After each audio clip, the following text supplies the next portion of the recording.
We're back in Pennsylvania for the second year.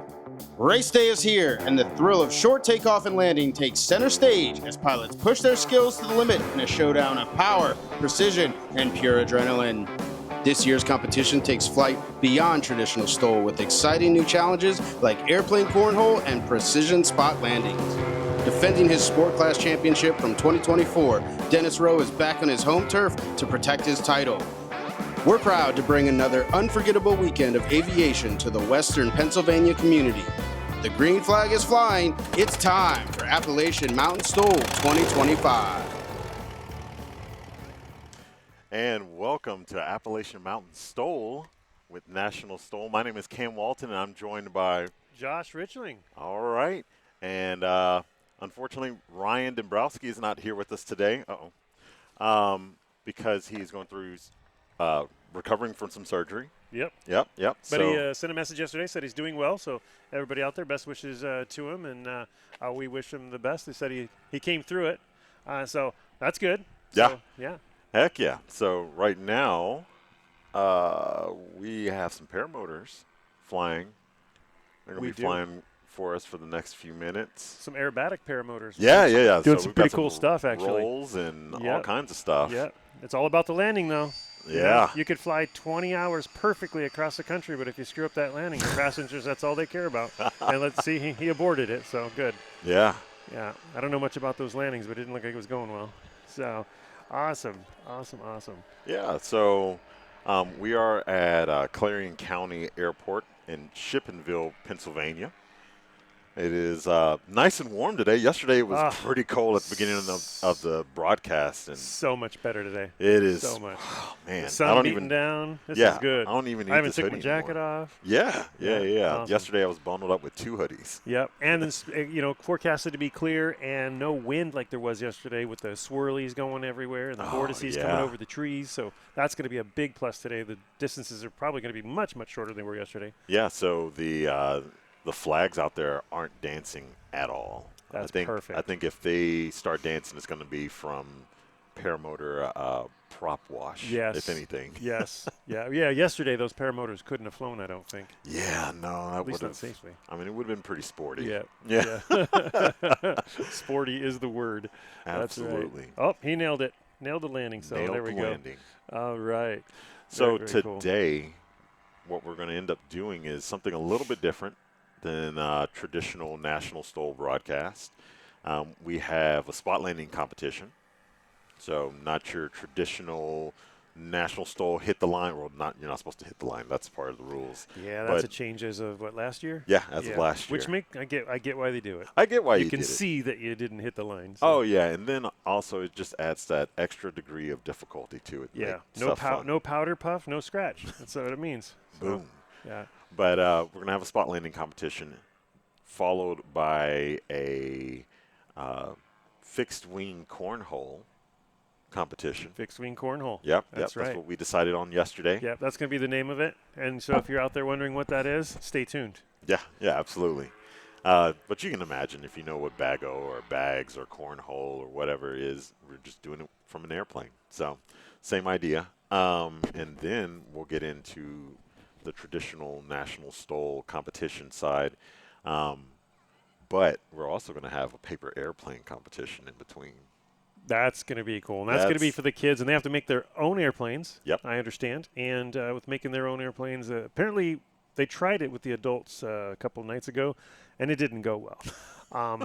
So, apparently it's a lot harder than it looks. Yeah. A lot like the cornhole is a lot harder than it looks as well. Yeah, absolutely. All day. But I mean, from here, it looked easy. I mean, I thought it was going to be fine. From here, everyone was like, well, almost everyone was hitting that mark. Yeah, but that looked great. Not. Yeah, so yesterday's results were zeros for the fixed wing cornhole. So. No one actually hit the target. Yeah. Surprising. Yeah. Usually someone does. So. I mean, there's something to deal with like statistics and like probability and like it should have happened, but it didn't happen. Yep. And it was also windy.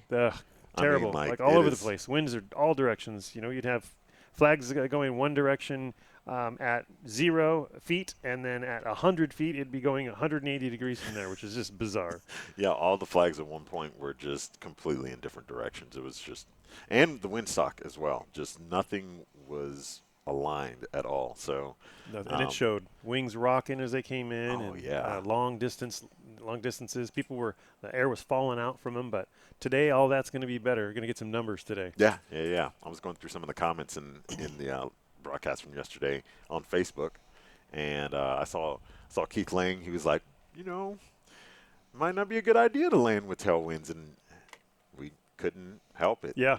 It was always a tailwind. It was always a tailwind. Yeah, So I'm gonna look that up right now. Let's see here. yeah. Cool. So the reason why is because we have this tree line that's very, very close to the runway, very close to both runways, in fact. So you got rotors and wind doing stupid things. So that's the name of the game when you have a tree line close to the runway. Yeah, anytime you have a tree line, like we had talked about yesterday, Sun and Fun has that same thing on their ultralight field or their grass strip out there, and it wreaks havoc on the planes, especially where the transition is between where the trees stop and then it opens up. Yeah. The wind completely changes and causes horizontal vortices and vertical vortices and does all kinds of funky things. So, Yep, that's part of the game, and something that the pilots are aware of, and they just try and compensate for. But it's a little tough. It is a little tough. So it looks like our paramotor guys might be done. Looks like they're packing up. We expected them to go another 20 minutes, but I don't think they are. So we're good. So we're gonna play an audible and see what's gonna happen. All right. Yeah. While we do that, we can start thanking some folks while we're here. All right. So let me get queued up. Very cool. So. Yeah. So I think I need to make race control aware that we're about to do some local sponsors and thanking all the people who are responsible for bringing this to Clarion County Airport. As well as our fire departments here volunteering to come keep us safe and keep an eye out for us. So that's really cool. We got our EMS aircraft in the back that we'll be talking about, Stat Medic here in just a little bit. And got the whole town coming out. Thank you, everyone. Yeah, absolutely. Hello, crowd. What's going on? Crowd's a little bit bigger today than yesterday. Yeah, but I'm sure that's weather related. I think some of them need a little coffee. Yeah. I didn't hear a lot of cheering. Yeah, we'll get it going. Airplanes excite people, so I'm not worried about it. You were where they were 30 minutes ago. So oh my goodness, yeah, just quiet. We got it. I am not a morning person. 9 o'clock is just way too early for me. Oh, it is. All right, so we are going to go ahead and thank some of our local sponsors. A reason why we are here, because they're absolutely awesome. So Discover Clarion County. Very much thankful for them, for the tourism board bringing us here. Yeah, that's pretty awesome. They did that. And Independence Health Systems, also a local health system that, here in the Clarion County area. Yep. And then good luck on this word. Oh, gosh. Ryan he caught a lot of flack for saying it wrong, but I'm going to try it. Kriebel Energy. I mean, it looks legit. It looks legit. Kriebel. It could be Kriebel. It could be Kriebel. Thank you for sponsoring. Yes. And allowing us to come here, and I'm going to try not to wreck the name. So right. Janie. Janny. Looks like Janny to me. Janny. Yeah. Janny. Yep. I'm going to go with Janny. All right. Microtel by Wyndham. Microtel by Wyndham. Yeah. Yeah. Have you ever stayed in one of those? No. Okay. They're pretty nice. Is it a micro hotel? It's just I don't know if it's the namesake, honestly. Oh, okay. Yeah. Okay. Yeah. I don't get out much. I mean, it's a nice hotel by Wyndham. Nice. Yeah. Well, usually if it's got the Wyndham name after it, there's something nice attached to it. Yes. It's very regal cool sounding. Yep. Hampton Inn and Suites. Hampton Inn. Yes.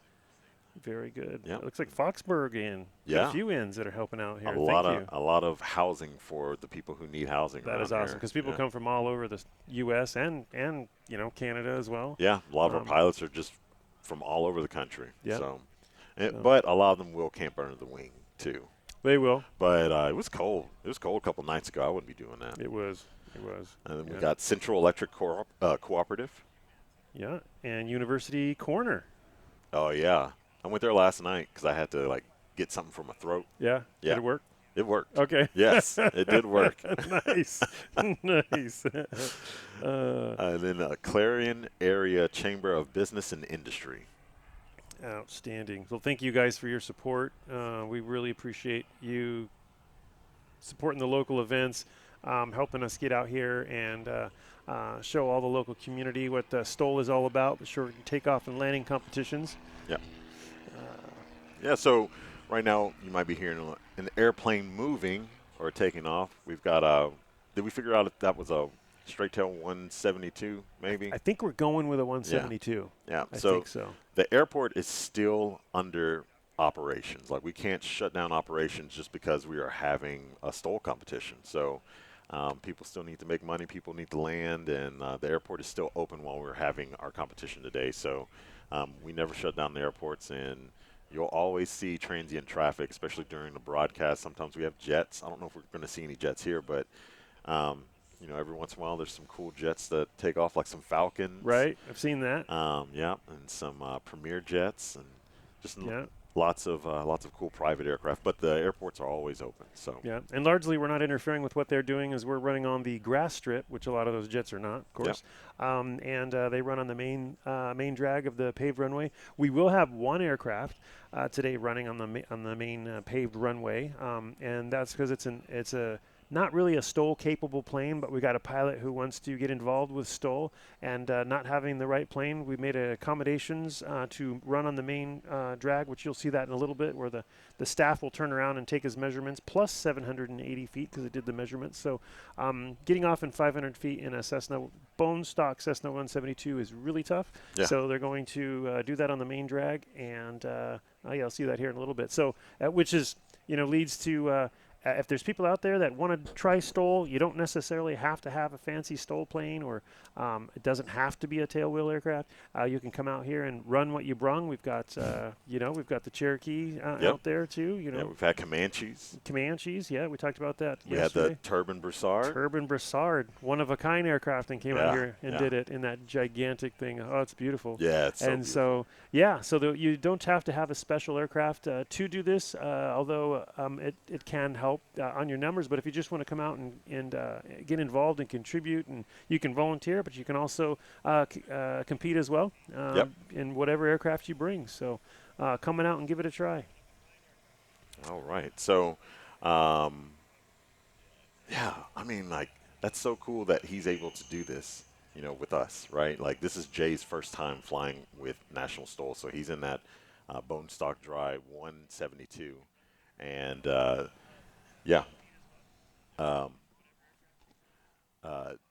just that aircraft is, I mean, it has nothing on it that is going to help it with STOL competition at all. It's got factory.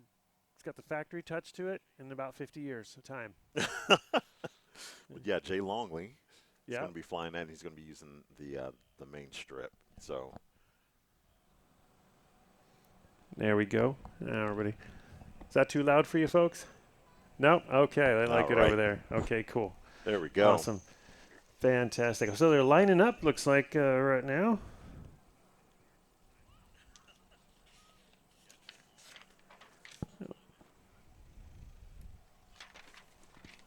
Running away there. Yep. All right. So while they are getting set up for the spot landing competition, I'm going to ask that everyone stand and remove your caps. We're going to do the national anthem.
We are back here. That never gets old. It doesn't. It doesn't. And it's always a little bit different, isn't it? Always just a tinge different. You know, and coming from a band background, you know. Oh, yeah, man. I've played like 20 to 25 renditions of the national anthem. Yeah. Never gets old. Nice. 20 to 25 renditions of Jingle Bells, however. Oh, I really? am so over Jingle Bells, man. I am done with it. Yeah. Doesn't have the same ring to it, does it? No, not at all. All right, so we're gonna go to our intros here. Gotcha. So is this Jay Longley here rolling up there? Yep. All right. So let's see. This is a 1966 Cessna 172. Yep. So we don't have his hometown. Don't have that there. All right, but all the way from wherever. Yeah. Jay Longley in the 1966 Cessna 172.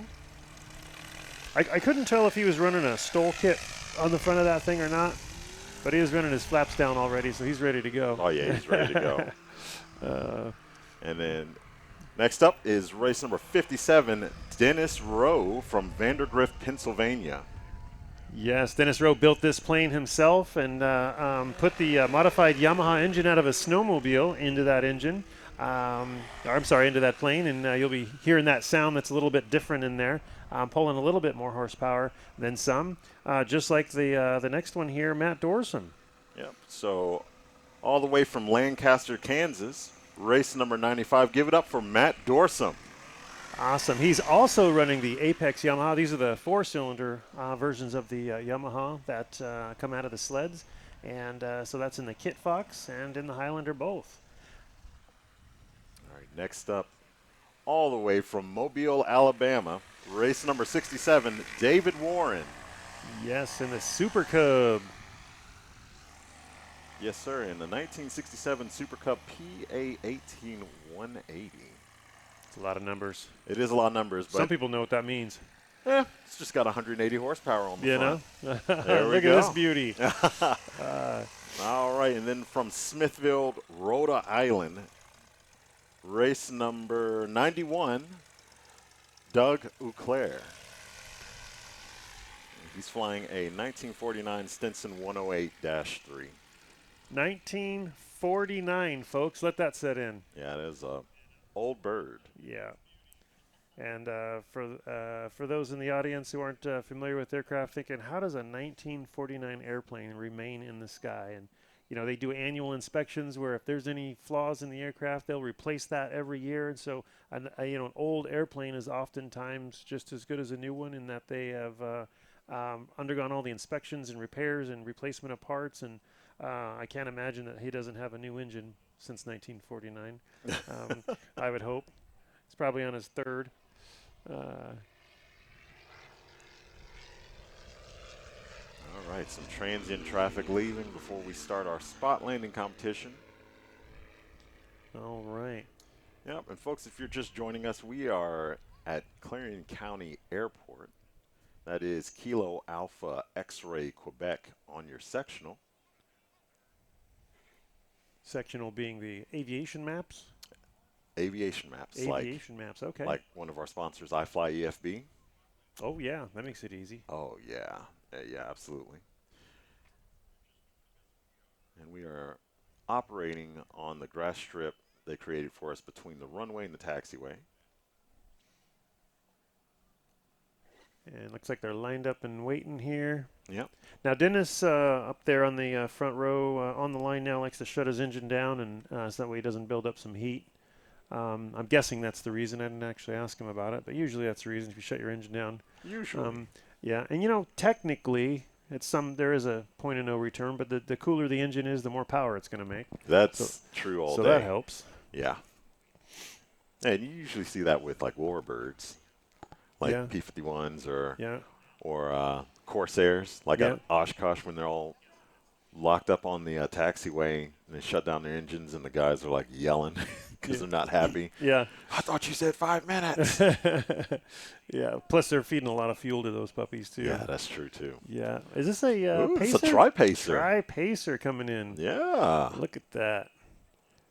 Yeah, so this is the aircraft I was telling you about the other day where see how close the prop is to the front wheel?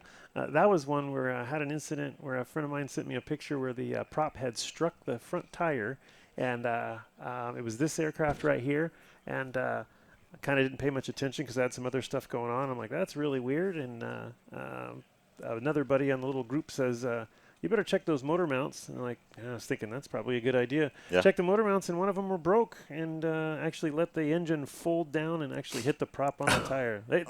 Look how close they are as that guy taxis by. It's really close. It's really close to the tire, so it doesn't take a whole lot of movement to do that. Most tricycle aircraft aren't like that. All right, so we have the green light, or green flag, excuse me. Green light does mean go. Got the green flag for the spot landing competition. So the rules for the spot landing competition are 3 touch and goes. And let's see. Looks like, do you remember any other rules? They're doing 3 touch and goes. No, and then just 3 touch and goes, and they'll stop off to the last one, and after the line, first person comes in to get as close to the line as they can on the run, and they won't be stopping.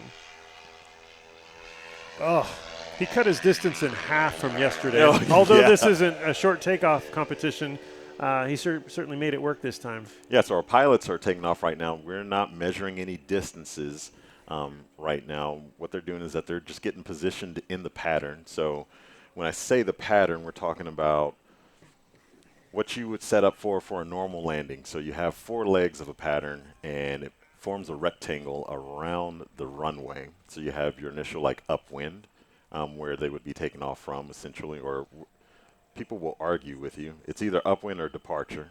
And then they're going to turn left, which is the crosswind.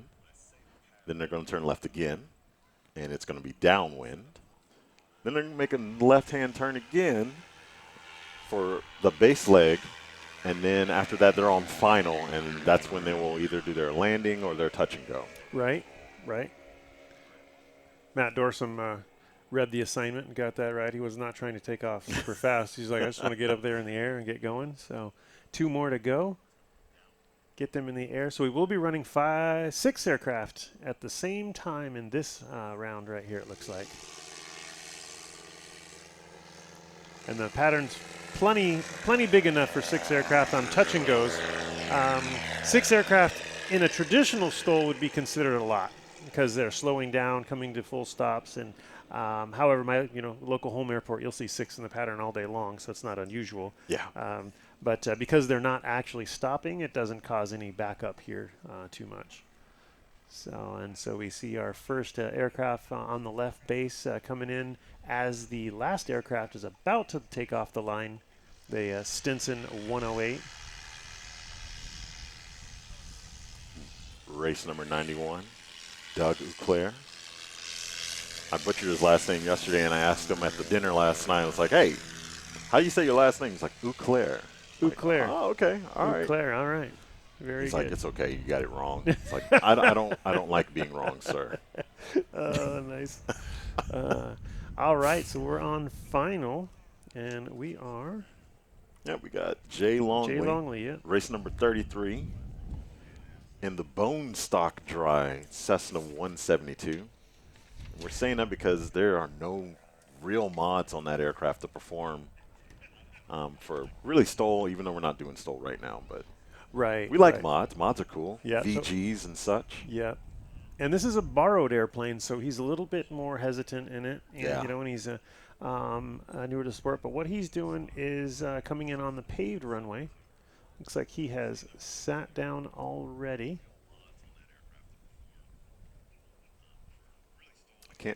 I can't tell if that's Jay or if that's some transient traffic, because there is. You're right. He looks like he's coming to a full stop. It was that green one that took off on the main runway earlier. Okay. I thought that it was. Yeah, that would be Jay then. It would be Jay's, but he's coming to a full stop. And the next aircraft right behind him looks like it is going around. So that one, it definitely is part of the contest. And we got our air bosses out there communicating with him on what he's to do next.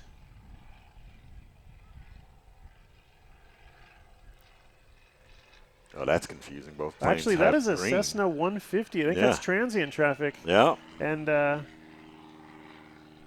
looks like Jay Longley didn't like what he saw coming in there, which is perfectly fine. The aircraft are allowed to go around without any penalties anytime they see anything that they don't like, because it is an active runway. They want to make sure they don't have an incursion with another aircraft. So they go around. He'll end up be going last here next. And, yeah, won't count against him. He can just keep going in that pattern. Go-arounds are free. Yep. So now we'll transition to our mostly tailwheel aircraft that are going to perform in the grass. Dennis Rowe in the Highlander. This is a 2020 Highlander only built. He's also building another Highlander right now, I believe, and then also perhaps a Badlands Traveler aircraft. So he's a pretty prolific builder at this point. Here he comes in. His aircraft affectionately named Hee Haw. Hee Haw. After someone who you know. Yeah, the old Yeehaw. Yeah. All right, so I didn't see. I guess we'll see. We'll get these numbers here in just a moment. Yeah, and this is a little bit tougher measurement to take for the judges because the aircraft doesn't actually come to a stop, so they have to get it right, and there's no going back because the plane's already gone, so they've really got to pay close attention to where these guys are setting down in as Matt Dorsum comes in his 95 Kit Fox 4. Now this Kit Fox 4 has got quite a bit of modifications both to the wings and the engine. There he goes. And he's on the go again. So there's lots of modifications done to the wings on this aircraft too. That's running one of the Snake River Bush Planes piggyback STOL kits that comes out of Twin Falls, Idaho. And it gets him a better shorter takeoff. Here comes the Super Cub. They got to remember, I got to get back on the go again. This isn't a STOL competition yet. All right, so scores are coming in. We have a score of, so Dennis Rowe is at a score of 6. I don't know if that's 6 feet or what. 6. 6. We have a score of 3 for Matt Dorsum. I don't know. That looks like a scratch. Yeah, so that was before the line. It looked like it was before the line. However, we've been wrong a lot yesterday, which I hate to say. Yeah, we got a little bit of parallax here. Yeah, good old skewed vision as we have a Cherokee of some type. Yeah, I was going to just say, I was going to commit to Piper. I wasn't going to commit to a Cherokee because I'll get that wrong. Okay, so before the line is fine, race control is piping in. It's a measured distance to the line. Meaning someone landed 3 feet after the line? Let's see. Because these are incredible numbers if that's the case. Yeah, so it's as close to the line as possible. So when we had Dennis Rowe, he was 6 feet. He landed 6 feet in front of the line. Matt Dorsum landed 3 feet, and then Doug and David landed 22 feet. Well, those are great numbers. Those are better numbers than you get in traditional STOL. Yeah. I mean, that is some accuracy for sure. Yeah. All right, and Jay Longley in the 172. We were talking about the lines since he's using the runway. He's not using the grass strip. We were talking about them yesterday and seeing if the line was just going to be extended to the main strip. So from the white line that's currently being used for judging the distances. Wow. Okay, we got something fast coming in. Yeah, here comes a 300 Is extra. that an extra? That's a 300 extra. All right. That's Yep. actually a 330, sir. 2-seater. Could be. I just heard in the briefing that there'd be a 300 extra coming through. All righty. All right. Hopefully, it doesn't obscure Dennis's view, and it's actually Dennis's friend that actually did the smoke, so he'll have to talk to him later about that.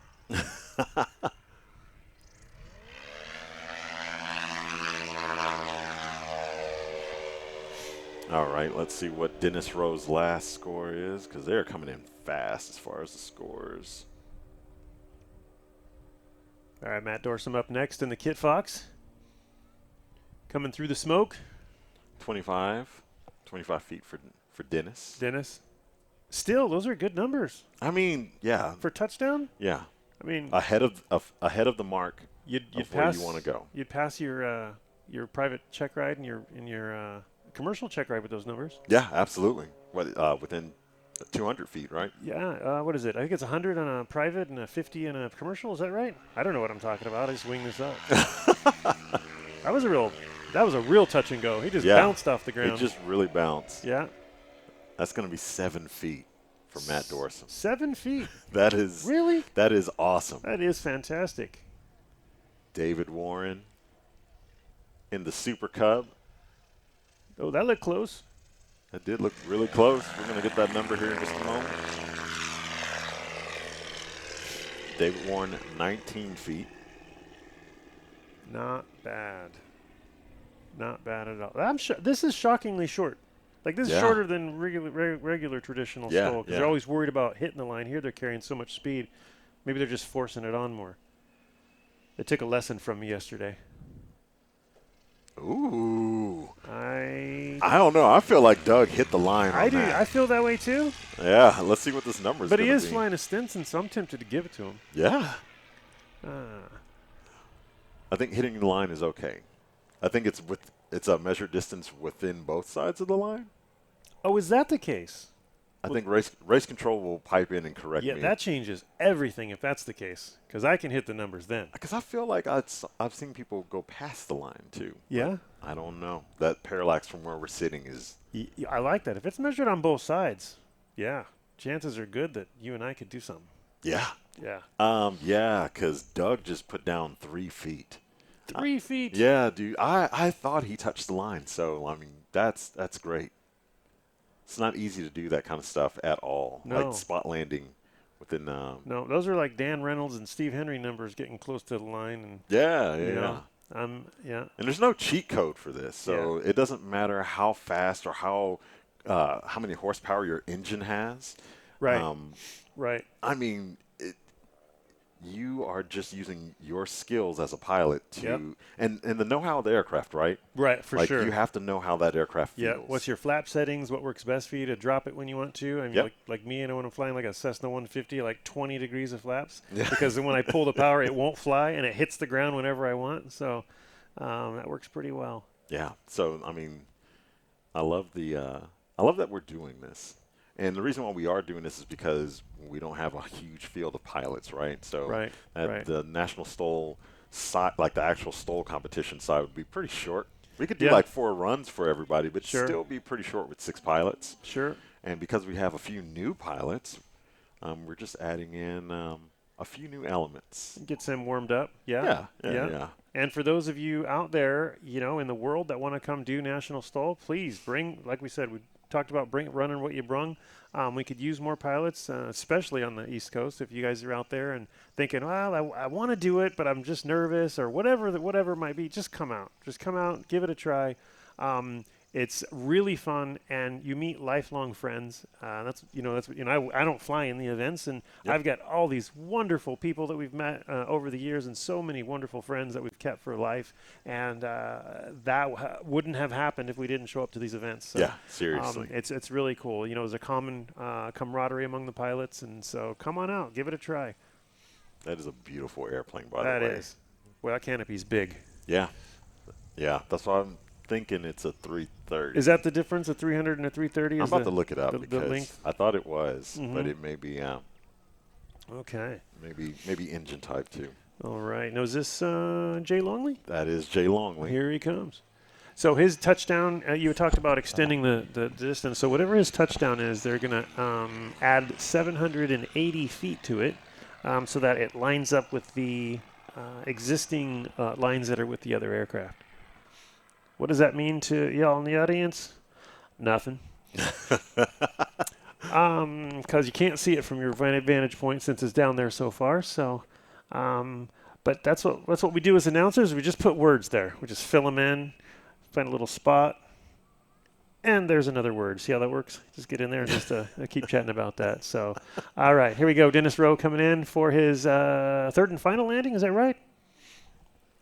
You know, I haven't even been counting. I've just been enjoying the fact that these landings are so awesome, but this does look like. Yep, he's it coming is in the for his fourth one. final.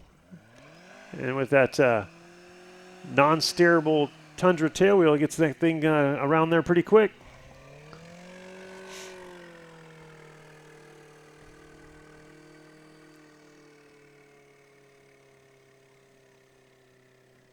And next is Matt Dorson in the Kit Fox 4.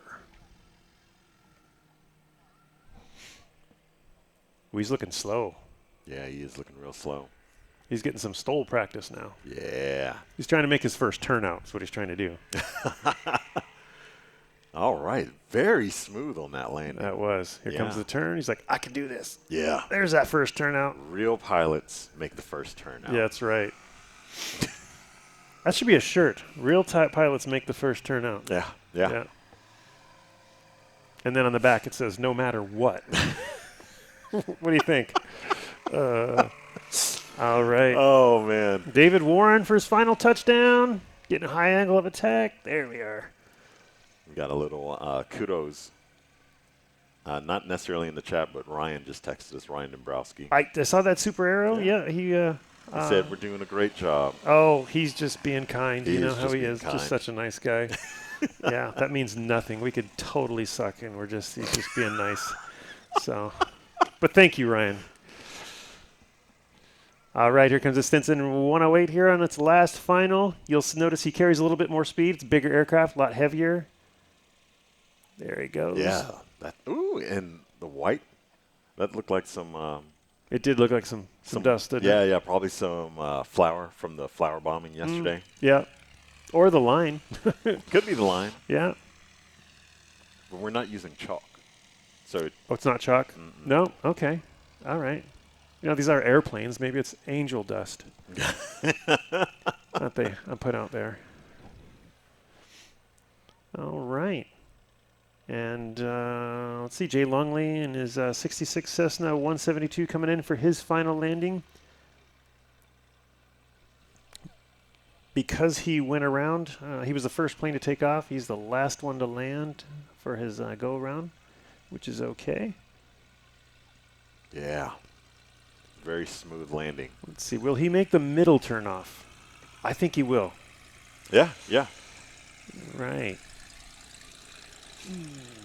Which is great for him. I'm actually excited to see like him in the 172 with a nice landing because of the conditions, right? Yes. 'Cause yesterday was just, I mean, like he had a couple bounces, but you're going to have bounces with the tailwind. I think everyone had bounces. It was, yeah. It was rough. Plus, he's carrying a lot more speed, and it's probably safer to carry more speed when you don't have a lot of control. And he's babying that plane. He's not trying to hurt it. He's just been real smooth with it, so it's looking really good.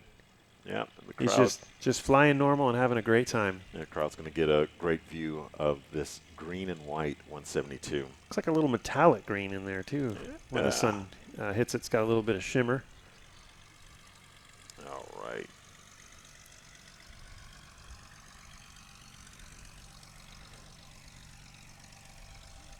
All right, so the results for the spot landing competition. In first place, well, you know what? Technically, we have a tie. Really? For first, yeah. Doug Auclair and Matt Dorsum both scored three feet. With the heaviest plane in the fleet and maybe the lightest plane in the fleet. Yeah. So how about that? And then Dennis Rowe coming up in second place with a score of 5 feet. Wow. David Warren in third place with a score of 10. And then Jay Longley in fourth with a score of 300. 300. Yes. So that's awesome. And then I think Jay will do better when he gets feels comfortable moving on to the grass strip, either with that plane or with another one. His numbers will change quite a bit, I'm sure. Oh yeah, absolutely. All right. All righty. So before we get started with the second competition, which will be the fixed wing cornhole, we're going to talk about one of our sponsors.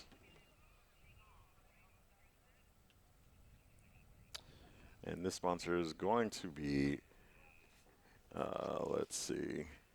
Sorry, I'm working with paper, and it's not windy, but we are dealing with some paper flying. So we've got legendary aviation coffee,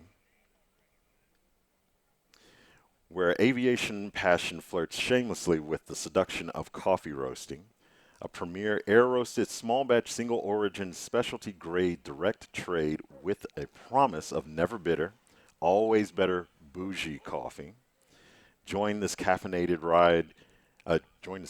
joyride, and let's elevate your coffee experience to new altitudes, because life's too short for bitter dumpster fire brews. Use coupon code STOL10 for your 10% off your order. And after that, we're going to go to a commercial break and then get set up for fixed wing cornhole.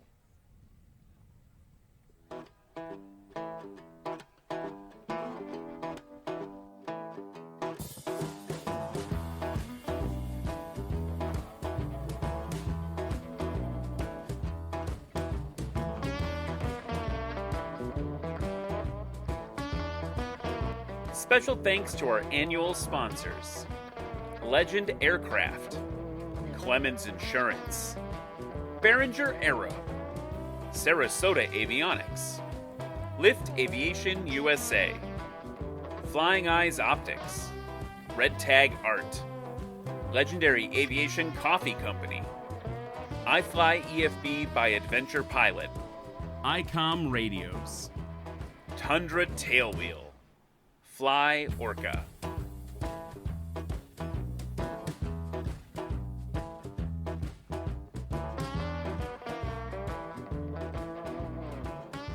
Montgomery Tower, Warrior Flight 1, holding short of 2 right for a straight up departure. Warrior Flight 1 will be the first ones out.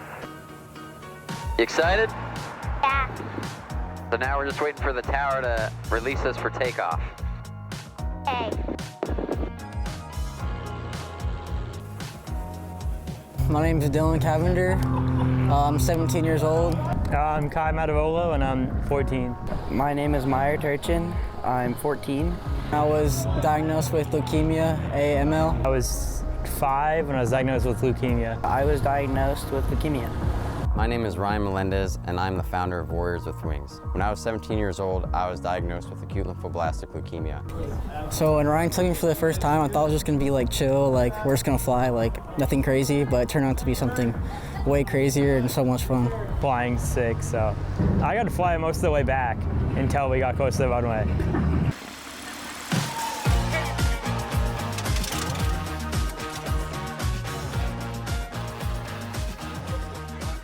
Eventually, I'd definitely be interested in getting a pilot's license or something like that. Maybe not for like a job, but just to have for fun. You just see everything. It's sick because everything's so small, but like you're only at we were at 1,400 about like max, so you can still see everything because when you're in an airliner or stuff, you're really high up, you can't see much. All right, do it yourself. Go back. Go back, go back. Hard, hard, hard, hard, hard. Keep pulling. Push forward hard. Whee! Pretty good.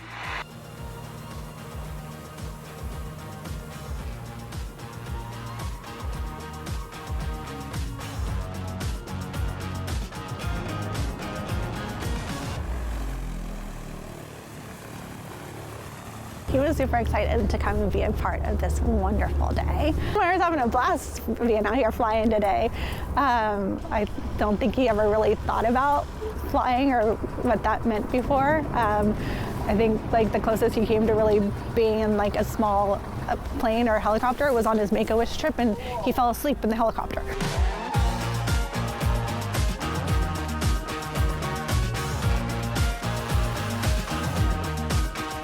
Everyone's gonna get their first logbook. So, sweet. There you go. And then we're gonna fill out all the airplanes you flew and we'll get you signed off since we're all CFIs, so. And then we'll get you guys all t-shirts once we get some of those made. They'll sign you off for the airplanes they flew you in. You need to get your pilot's license, 40 hours of flight instruction, or 40 hours of flight time total. Some of that has to be with us, and then at some point you guys, once we feel like you can fly the airplane yourself, we set you free and you you go off and do some hours by yourself. It's just that easy. It's just that easy. Couple more days like this, you go fly an airplane Yeah. by yourself, you're good to go. You're almost there. All right, perfect. I'll steal the pen. All right, we are back at Clarion County Airport in Shippensville, Pennsylvania. While you are here, if you are in the crowd, make sure to go and visit the merch booth to build your paper airplane if you're going to join us for the paper airplane competition. You need to sign up by 11 a.m. and the paper airplane competition will be after fixed wing cornhole.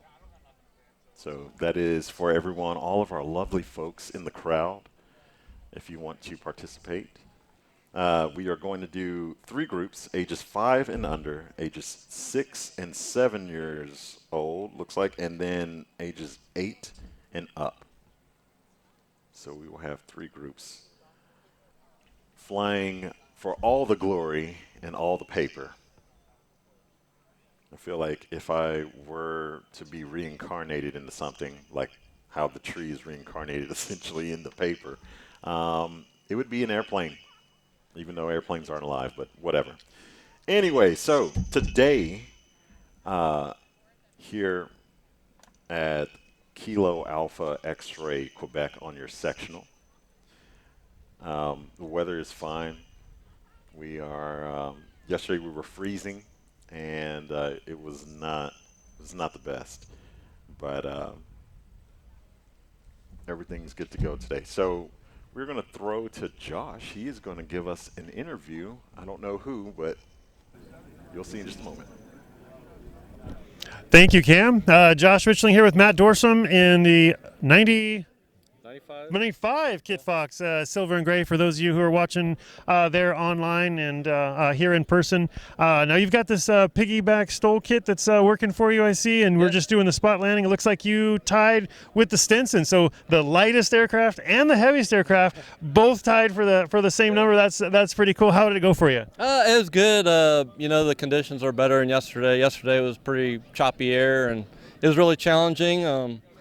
Today we've got it's a little more straight down the runway, so it's going to be good. That's good. The wind is definitely better than yesterday. Yeah. So now, what are you looking forward to most in these next 2 upcoming events? The flower bomb would be fun, but you know I'm here for the STOL, so you know the STOL competition. It'll be fun. Me and Dennis Rowe. I'm from Kansas, so I flew up here. It was about 8.5 hour flight, and I'm going to stay with him all week. Then next weekend I'm flying down to Virginia Beach and doing that STOL competition. So we're going to have fun, and he's going to show me around Pennsylvania here, and we're going to have some fun flying. Oh, that sounds awesome. Flying in someone else's territory is always cool, and so excellent. So well, best of luck to you, and we'll be back here shortly talking to you in a bit. And for now, back to you, Cam. Thank you. All right. Awesome. Thank you.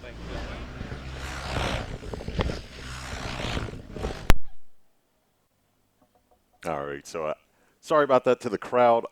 We couldn't get audio from the interview, but I assume that will be fixed for our next interview.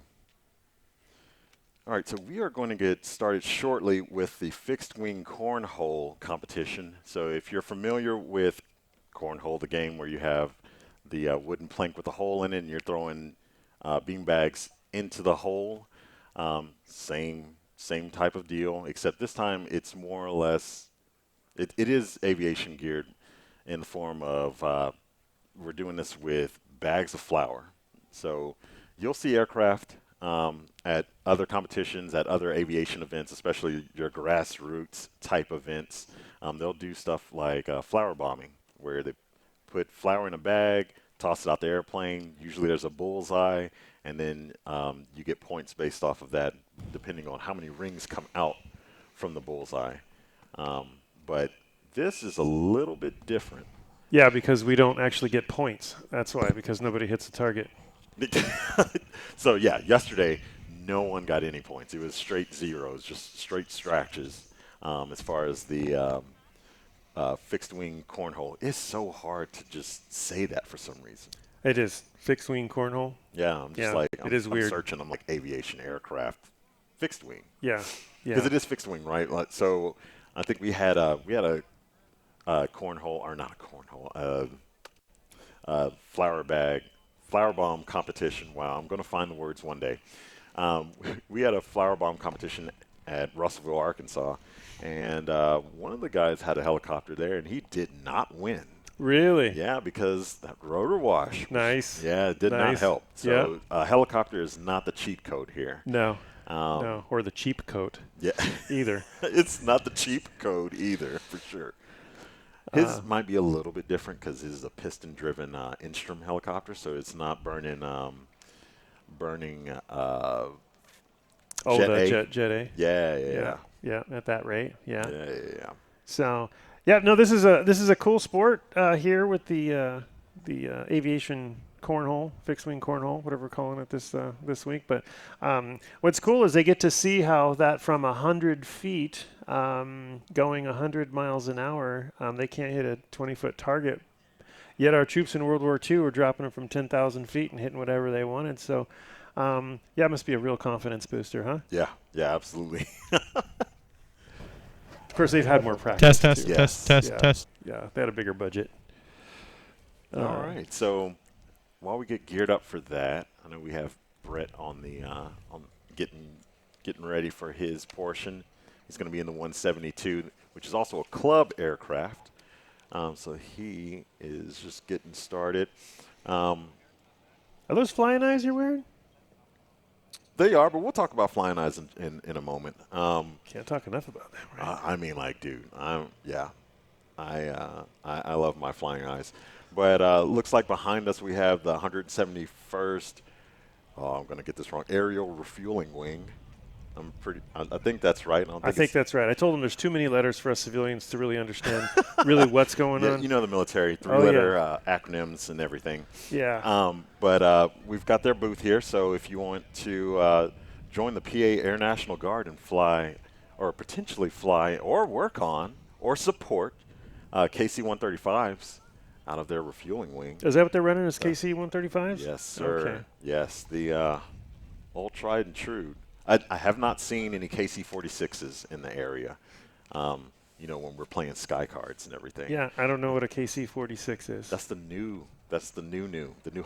The new. Yes. So what is the difference between a KC, and I don't mean to put you on the spot, KC-135 and a C-130?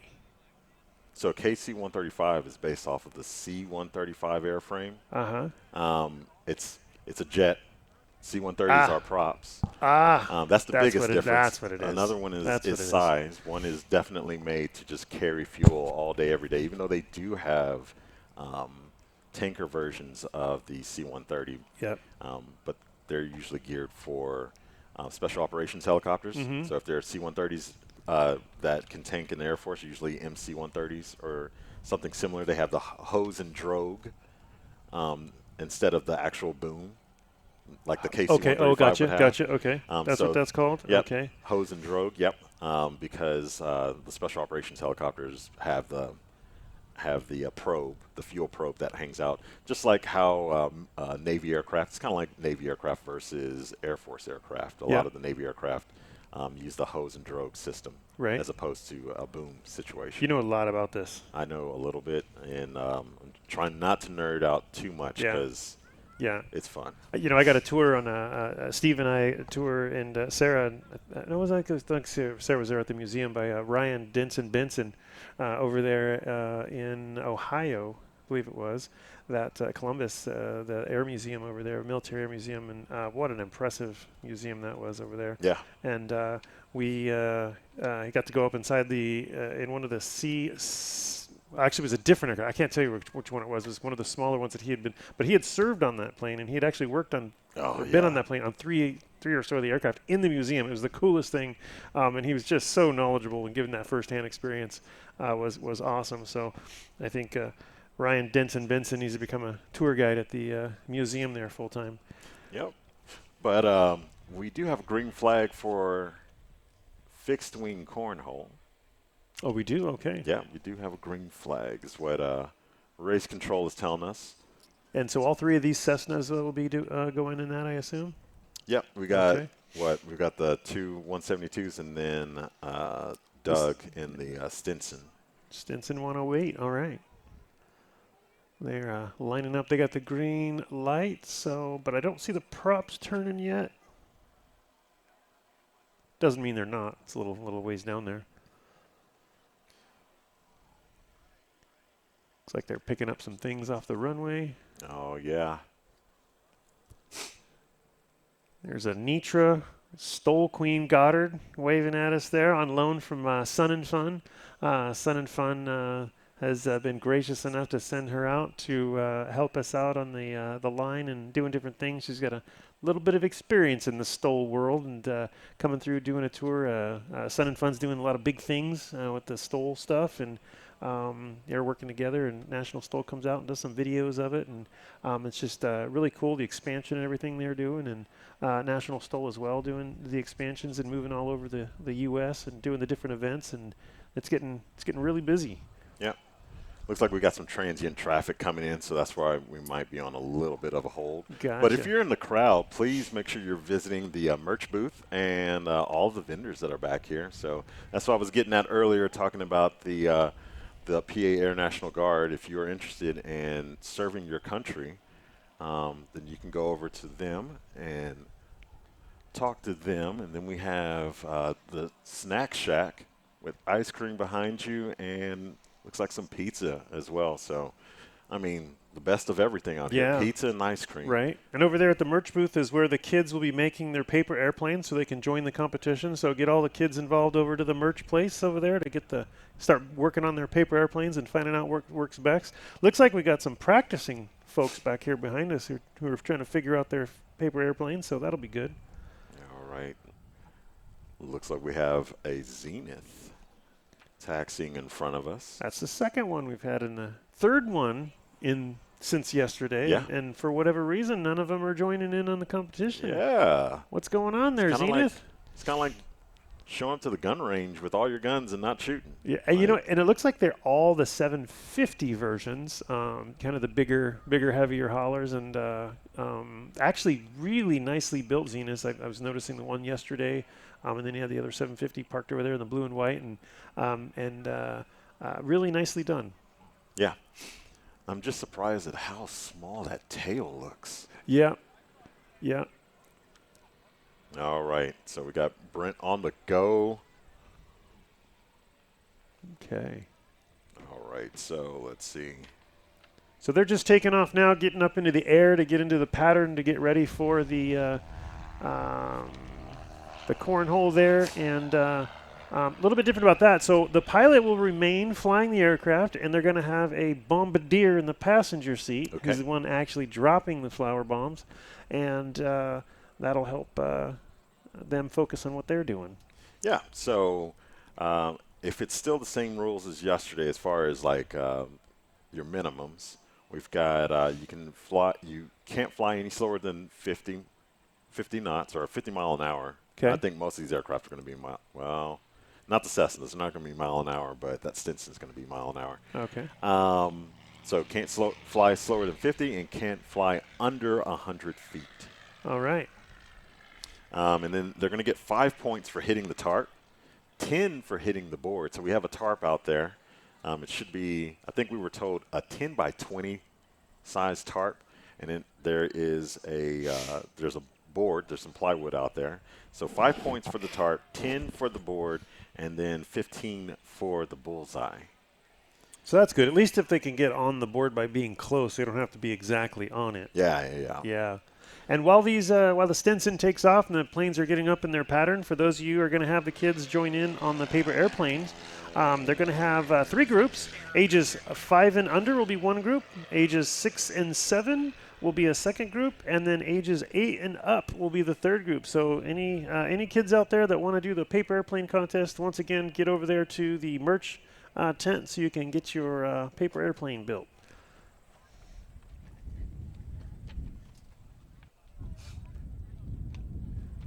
And it looks like our first aircraft is in the downwind now, almost ready for his left base.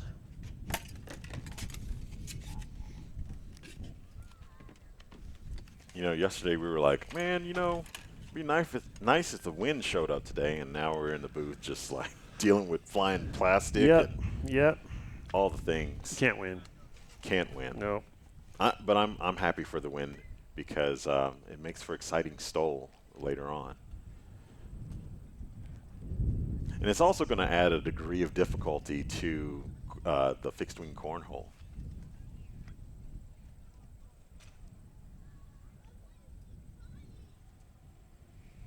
All right, so Brett is turning base final. He's making that last corner before he lines up with the target.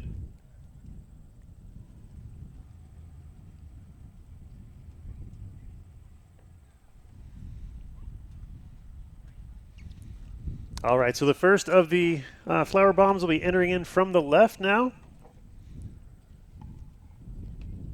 Flaps down, slowed up there, and now they've got a little bit of a wind. Yeah, they've got looks like a headwind at least. Yeah. So they're going to have to drop a little bit later than normal. All right, here we go. Bombs away. Now, I did see where it landed, but I don't see the target. Do you see the target? Yeah, I don't even see the target. So we're just going to rely on the scores from race control. Yeah. For those of you watching online, you have an aerial view from the drone, I believe, and you'll see a lot even better than us.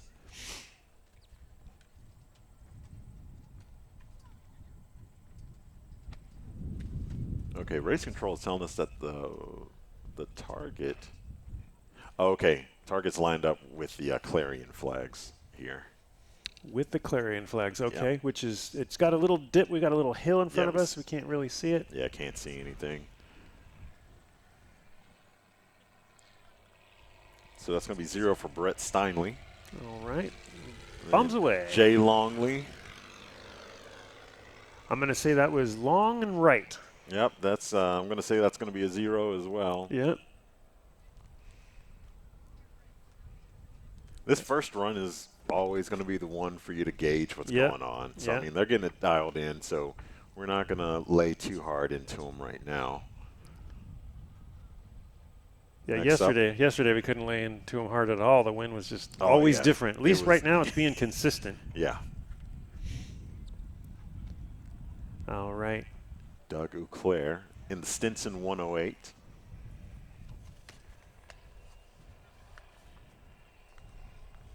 And approaching about 100 feet away, and it should come out now. There it is. Yeah. And I'm thinking it's short. I think it's going to be a 0. It is probably 50 to 75 feet short or so. According to our lasers that we're checking it with. Doug was 50 feet short. Race control. Okay. 50 feet. You were close. Yeah. Yeah.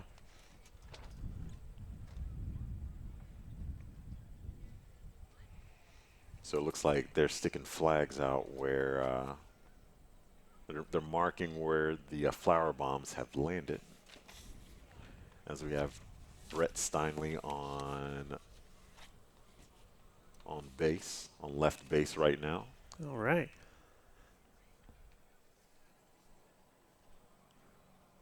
Looks like they're spaced out just perfectly. We got somebody on left base, somebody in the middle of the downwind, and then the Stinson just on the left crosswind right now. So they're spaced out just perfectly.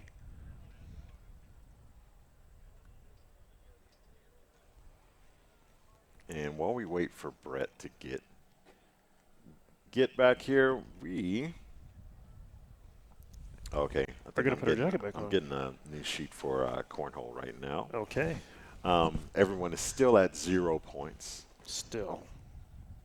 But while we wait for Brett, we'll talk about flying eyes. We can get back to talking about our wonderful sunglasses. Well, yeah, I'm wearing the sunglasses. You're wearing the prescription glasses. I'm wearing prescription glasses. But you have the clips. I have the clips that go back on, which are really, really nice. Yep. Yeah, as I put my jacket back on, it's getting a little chilly. Can't thank Flying Eyes enough for what they do, what they've done for us, especially with us losing a lot of our personal sunglasses in the trailer fire. Yep. They replaced all of our sunglasses and replaced my prescription glasses. And bombs away. Oh, that was close. Really close. A lot closer. That was a good throw. Yeah, let's see. Since I have this new score sheet, let's see where we are. It'll pop up here in a second. Whoops. Yeah, speaking of the Flying Eyes, they've been, part of the Steve Henry crew too. We've been using them for, gosh, a couple of years, quite a few years now, and there's just no going back. They're so nice the way they're flexible, and they fit underneath your headsets, and they slide on and off. It's just really, really nice. Yeah, I am a huge fan of them, especially in the cockpit. I can't go back to any other glasses under a headset. That's just not going to happen. Yeah. All right, here we go. They're running. Looks like they're running to the right, and they ran so far to the right that they missed the entire runway. Yeah, that was interesting. We had that flower bomb land in the ditch behind right Ollie. over the cameraman. Yeah, right behind Ollie, one of our cameramen. Yeah. Now, it is legal to drop something from an aircraft, if I'm not mistaken. You can correct me if I'm wrong here. As long as you can ensure that everyone on the ground is safe, and knowing that this doesn't have any weight to it, and it's not going to hurt them if they hit it. But you can drop things from aircraft and deliver things from aircraft. That's how the U.S. mail was done for many years. They would drop it from aircraft all the way across the western United States. Probably the eastern United States, too. Yeah. All right. So he's also running to the right edge, and it's landing on the right edge. Huh. So I don't know if they're misjudging the wind, but they're all the way to the right edge, and it's coming straight down. Yeah, so, honestly, these trees still. So, I mean, we're still going to have some weird effects from the tree line, and the direction that the wind is coming from is from the tree line. So it is. Maybe at 100 feet, they're experiencing something different that we're not on the ground. Usually that is the case, even at 100 feet. That is true. Because of this tree line. I mean, none of these trees are over 100 feet. They're not even close. No. So, I mean, all the atmospheric conditions above the tree line are going to be a lot different from below it. So maybe they're gauging it based on that, and the winds are just a little more stiff where they are. Yeah, as you go up, I see these clouds moving pretty good, so I imagine the wind's maybe significantly higher up there. Unfortunately, we can't get winds aloft for 100 feet. No, we can't do it. We can't do it. Yeah, they don't measure that low. No. All right. Next aircraft left base to final now. Lining up. Beautiful Cessna 172. Yes, the classic. If you're for those of you who just want to become a pilot or get some lessons or do a discovery flight at any local flight school, this is likely the aircraft that you may fly in. It's probably one of the most prolifically produced aircraft, the 150s and 172s, and the most common and probably one of the least expensive to run because of their age right now. A new one is not cheap. Not at all. But some of these older ones, they're about the same price as a car, kind of a nicer car. So there we go. Looks like we're going to go long. Yeah. But not terrible. So, yeah, these would be that plane that just flew by right now. That would be the plane you would train in. Real common for people to train in those for all types. People going to airlines, people going to really any type of aviation. Yeah. Crop dusting, whatever. You start off there and kind of go from there. It's a fixed gear plane, so it's really kind of simple. Some of them are carbureted, some of them are fuel injected. I imagine most of those are carbureted back in the day, so you get to learn how to use the carb heat. So...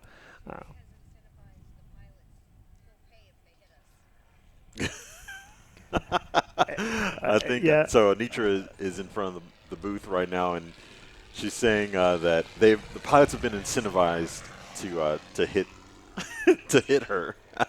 Yes, if of course joking. Yeah, sure. But there is some money on the table. So she's a small target at least, so the chances are small. So right now, this is the first heat of what's going on of the fixed wing cornhole. All the pilots have 3 runs, so we are on our last runs. After Doug, everyone will land, and then we'll start our next heat. But so far, 0 points on the board for fixed wing cornhole. Just like yesterday, it is not easy. No, I thought it was going to be easier, but this breeze picked up a little bit here. And here he comes in the Stinson for the little. Is this the last drop? Yep, last. Oh, that looks close. That looks really close. Maybe to the right, but on the line maybe. All right, let's see. So Ryan Dombrowski sends me the information. Part 91.15 of dropping objects. Oh, let's go. Here we go. Here comes the correction. Well, I don't know if it's a correction. We'll see. Let's find out. No pilot in command of a civil aircraft may allow any object to be dropped from that aircraft in flight that creates a hazard to persons or property. However, let's see here. This section does not prohibit the dropping of any object if reasonable precautions are taken to avoid injury or damage to persons or property. Which we've done because everybody out there knows it's coming. Yes. They're all looking for it. Yep. And all I got to do is take a step to the left or right to get out of the way. So reasonable precautions have been made. So we are complying with part 91.15. Okay. Thank you, Ryan. Yes. Ryan there, laying in a hospital bed. I can just imagine that gown on him. Must be beautiful. And letting us know what's really going on there. He's having a good time for sure. He is. Especially if he's watching us, right? Right? He's like, these guys. Oh, my goodness. These children. Can't wait till I get back there to fix this. And so, well, it looks like we're going to be recovering our first heat. I want to talk about Fly Orca. Orca was created to help you and me and everyone. Yeah, help me help you. Yes. Achieve your aviation goals, connect with community, discover training opportunities, and share your journey. From tracking your improvements over time and reflecting on your progress to striving alongside your buddies, finding trusted instructors, and celebrating your aviation journey with familia and friends. We're here to help you with your aviation fire to keep it burning. I like that. Yes. And that's ORKA, not orca like the whale. Not like the whale. Yeah. No. Yeah. No. That orca. That's cool. Yeah. I remember meeting her. Yes. Adriana. Yes. Yes. She is. So I found out that she is an ex-aerospace engineer. Really? And decided that connecting people in aviation, like connecting students with the right people, with the right friends and instructors, is way more apparent than doing what she was doing in aerospace. Yeah. Oh, awesome. It does make the difference, meeting other people that have the same goals as you and working together and kind of, edging each other on. Yeah. And especially for her, so she's a CFI, and she flies all over the country training students, transitioning them or starting their flight, starting their tailwheel endorsement in Luscombe's. She's known as the Luscombe lady. Oh. Yes. Yeah, no wonder. Because I think she's fairly lightweight, which means you can that expands who she can fly with. Yeah. Super good. That's always always a plus. That was the problem with me. Like when I needed to find someone who would fly in a Champ with me, I'm 250 pounds, and every CFI I know is about my size. So it's like, we need little instructors. Yeah. And when little planes, you need a little instructor so you both can get in there. Because otherwise, you got to move up to a 172 and a little bit more cost and fuel and availability at times. Yeah. All right, here comes the Stinson in, working that tail back and forth. It looks so beautiful against all that green, like that blue. It does. And the polished aluminum. Yep. So we got Jay Longley passing the booth in his 172. You were saying if you're going to likely start flight training, you're going to be in a 172.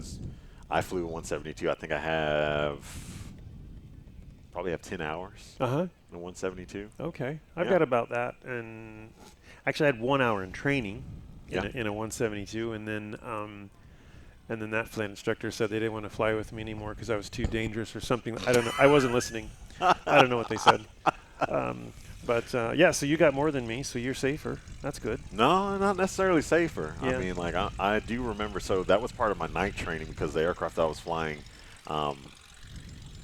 my flight instructor couldn't do my night stuff with.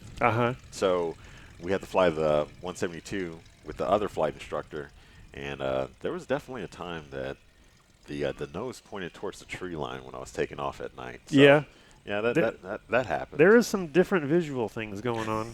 Yeah. Yeah. But we're still here. So yeah. we got around that. We're all good. Yeah.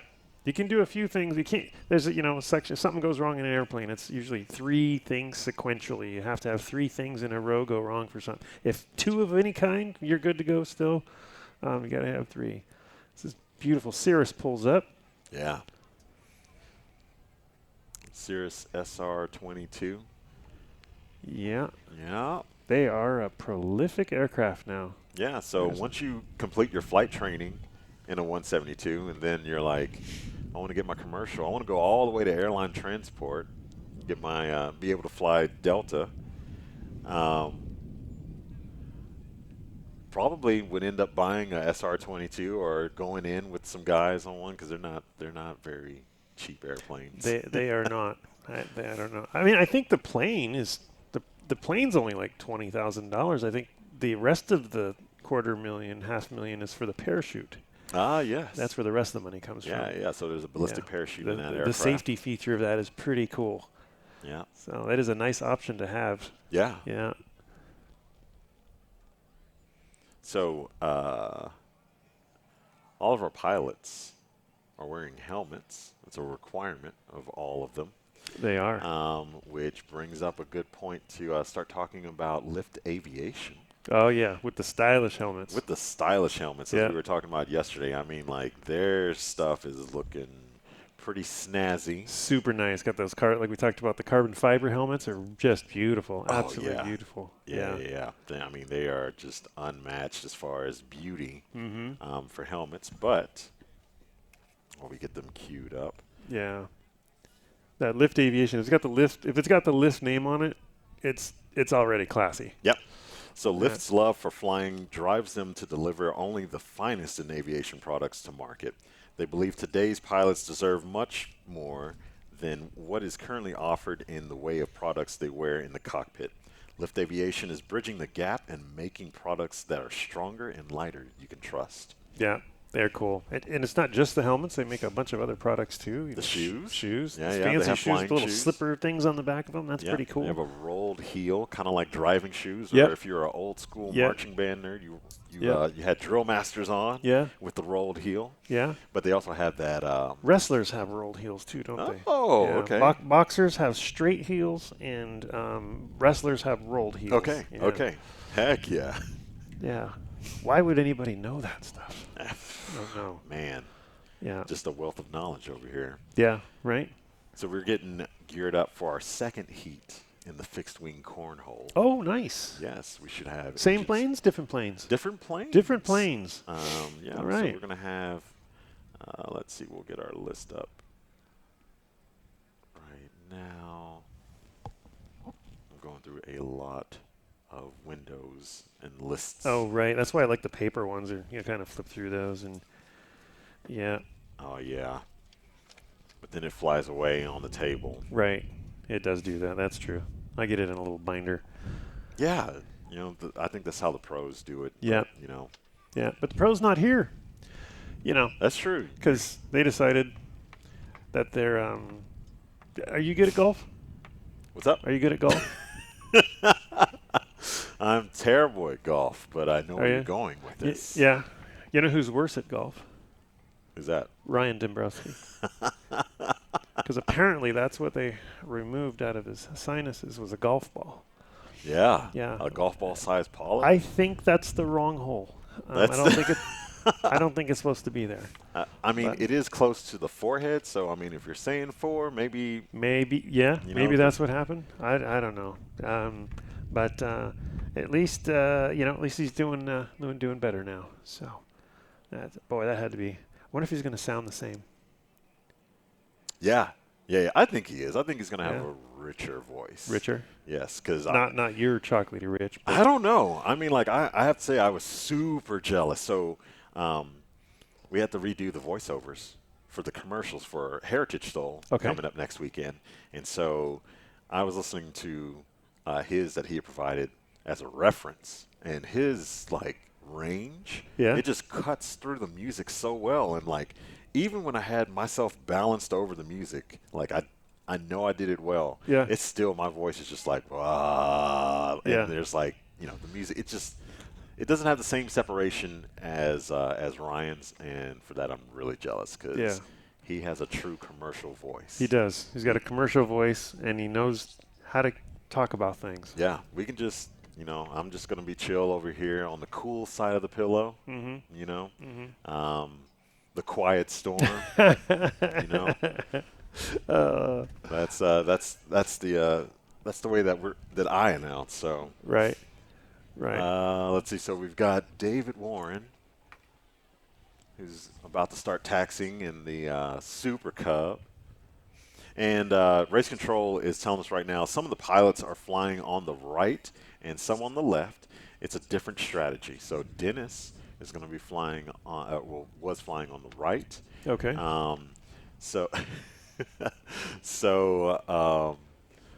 Yeah, we're going to see, I guess, a little difference.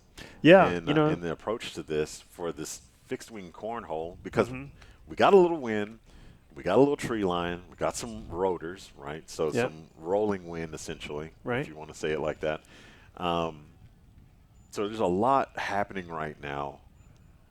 In order to just throw out this, maybe half a pound? Yeah. That seems like a lot of flour for half a pound. It does. It's a little brick. Yeah, it's tiny. Yeah, it's not that big. Yeah, but just it's most certainly under a pound of flour in a paper bag that's being tossed out by the passenger of the aircraft that's flying. Who might be in the right or left seat, or in the case of the Super Cub, it's tandem. So in the rear seat. For those of you who don't know, when you are flying an aircraft, generally the pilot sits in the left seat. The pilot in command or the captain would sit in the left seat, and then if it's a bigger jet, then the co-pilot will sit in the right seat. Generally, when a person becomes a certified flight instructor, then they end up having to place themselves in the right seat, so that the student can fly in the left seat since they're the ones, learning where they should be and all that. And I believe Dennis flies in the right seat normally. Some people transition better because they like the throttle in their left hand because they started off in an airplane that way. So which changes things because you're using the throttle with your left hand in the right seat and your right hand in the left seat. So that can trip some people up, trips me up. And the visibility of the way that you're looking out of something is different too. Oh, it's way different. For some people, it's just really tough. Like me. For some people, they make the transition really easy, but not me. All right, so we're getting on the go here with the Super Cub. Yeah, David Warren in race number 67.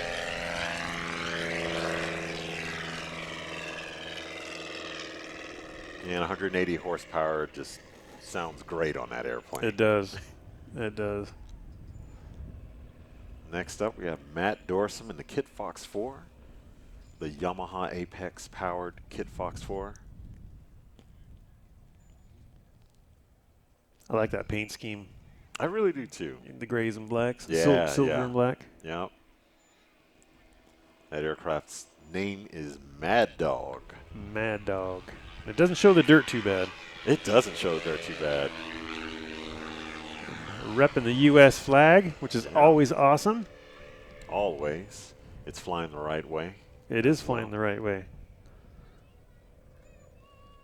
I worked for a company that had patches on backwards, and we didn't know that for a while, and didn't. And I was young in my career, and I didn't realize it. And people were always saying stuff like, "What are they talking about?" I'm like, flying the wrong way. Like, the wind blows left and right. No, I learned. Oh yeah. Yep. Yeah. So if you ever see an American flag patch that looks backwards, it's actually the right way. Yeah. Because it's supposed to signify flying into battle. All right. We seem to be pretty good at that. Yes. Always flying into battle. Yeah. the battle for glory and points. Yes. Yes. We'll see how it's been serving him well all weekend, so we'll see how it goes. Yeah. All right, they're gonna, and this group flies a little bit tighter pattern.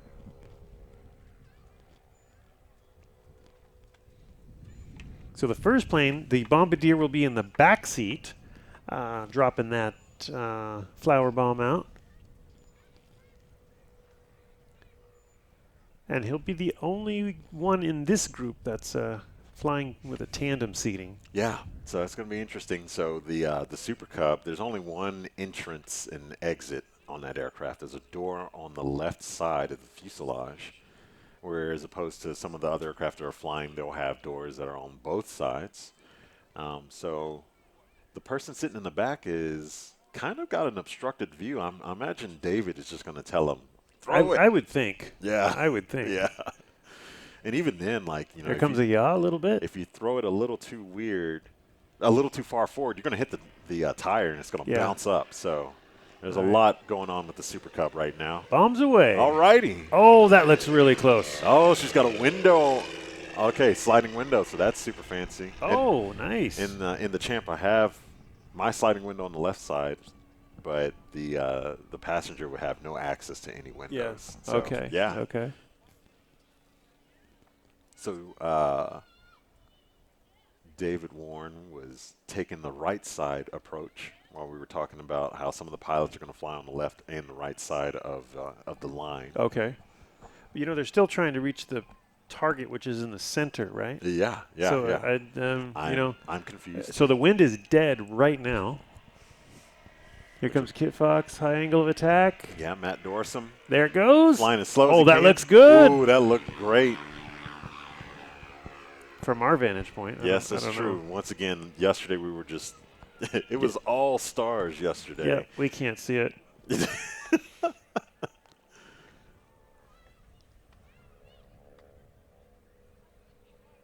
like me announcing my wife's feelings. It's just invisible to me. I don't know what's going on in there. All right. Here, that was a little early. Okay, maybe a little early. Let's see. So Matt Dorsum was within 25 feet of the, That's of close. the target. Yeah, yeah. Oh, that sun's feeling good. Yeah, it is feeling great.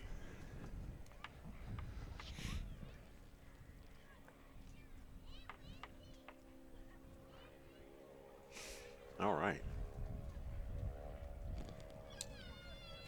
And while we, let's see who's on. Looks like we got David Warren. Yeah, all the Dave way Warren back. coming Yep. in.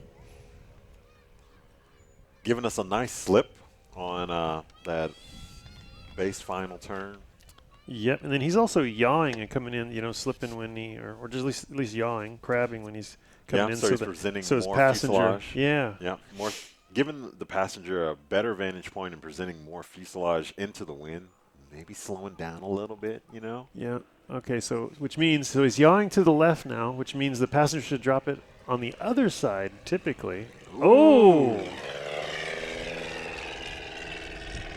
It looked to the right to me. Don't know if that's right. We were left by 20 feet. Left by 20. Really? Mm-hmm. So is that thing in the center of the runway, or we're just way off? Our vantage point is just completely obscured right now. I see 225, and that's all I see. Mm-hmm. That 225 being the line marker. Mm. Next to the ICOM shirts. I see all the ICOM shirts there. Race control saying that no, it's not in the center. That explains Okay, it. yep, Okay, not in the center. That explains it. Okay. Then that must be close right there. Race control said that if you wanted to, you could walk over there with a handheld. Now, race control needs to leave us alone because our feet hurt, and they're being mean to us now. They just want us to get up. That's just mean. Oh. That was 40 feet left. Oh, 40 feet left. From Matt Dorsum. Here we go. And ooh. I'm thinking short. $15 feet left for Dennis Rowe. You think race control will go over there and take a picture for us? I don't know. Race control is providing us with all the information we need. They are doing pretty good. Johnny on the spot. They are doing pretty good. We better leave them alone. Yeah. They could cut to us while we're digging in our nose. Yep. Yeah. Yep. No warning. And they decide what hotel we stay in. That's true. Mm-hmm. So.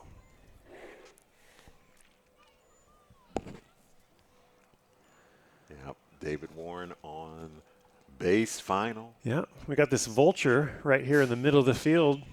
Ooh. Just laughing. It's like, these people have no idea how to fly. Yeah. Like, I could drop whatever I want, wherever I want it. Oh, and now he's in. So the vulture. He's the getting AKA the B1RD. The B1RD. B1RD. Is that? That's what we call birds. Is that what? Oh, the BIOB. Yeah. Well, in Arkansas they call it BYRD. That's birds. The Right. Venture Center. Yeah. But the designation for a bird is a B1RD. A B1RD. Now he did a rotation above the field, which means that where they're the dropping point,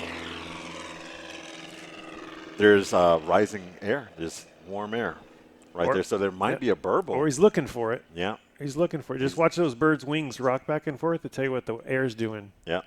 10 feet long for 10 feet. for David Warren. 10 feet long. Yeah. Interesting. I think that's a turkey vulture as opposed to a black vulture like they have in Texas and in the South. I would say it's a turkey vulture. Yeah. Yeah. The turkey vulture says that the lift is dying, but here comes a headwind. And the turkey vulture is hungry. Yeah, he's hungry. All right, here comes Matt Dorsum. Matt Dorsum. There it goes. Yeah, the wind kind of calmed down right then and there, so they might have been adjusting for the wind, but that was, I'm going to say, an early release. Mm-hmm. Those early releases will get you every time. That is, well, it may have been an early release, but it was 10 feet short. So David and Matt Dorsum are the two closest so far. Okay. Within 10 feet. Ugh. They're also doing the best during the spot landing competition. I mean, they both tied for first, so there's some secret sauce there. Yeah. Dennis Rowe. Now, I know that one went to the right because I can see that one. Yeah. And it's short because it's not between the lines. The Clarion flags. Yes. Clarion. Did you ever have a Clarion stereo? Yeah. Is Clarion stereos from here? Is it spelled the same way? I don't know. Huh. Maybe someone in the crowd can tell us. Somebody knows out there. But you know, we got some folks in some green shirts to our left. The family of Dennis Rowe. That's right. Yeah. That's right. Hee-haw crowd. Want to give a shout out to them. Thank them for coming. I know he's excited to have his family out here. Yes. Yes. And we can't forget our crowd to the right, our vast line of people over here. Yes. All the locals from there here. They are. Yeah. There they are. Is there Look at anybody those that's hands not going. from Pennsylvania in the crowd? Awesome. All right, there are some people who aren't from Pennsylvania here, so yeah. Yeah. Yeah. Thank you all for being here. Absolutely. We love having crowds, having excited people about airplanes in general, please. Those are our people.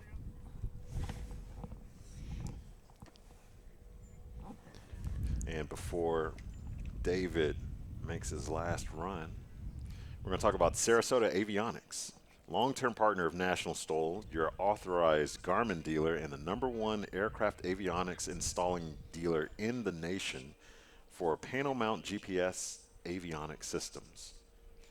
With upfront pricing, superior service, and expert consultants, this is your one-stop shop for your next avionics upgrade. And so it looks like this is we're going to recover our second heat from fixed wing cornhole. Sarasota Avionics, #1 dealer in the nation. This is a big place.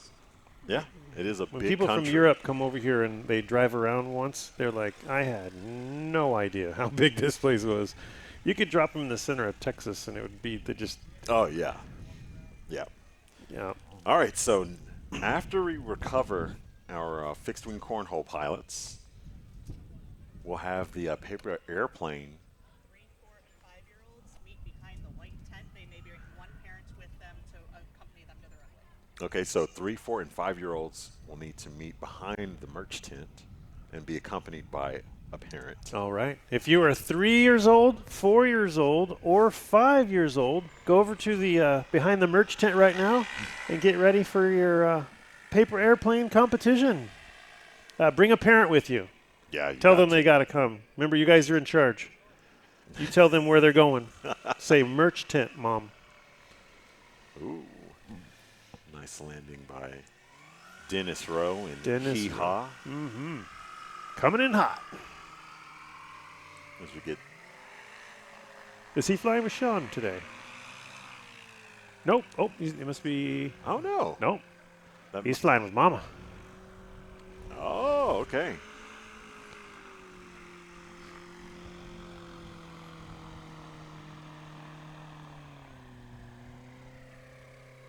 All right, so we're going to get geared up for the paper airplane competition coming up, which is going to be exciting. That's definitely something new for us for sure. But while we get geared up for that, we're going to shoot to commercial and be back after this message.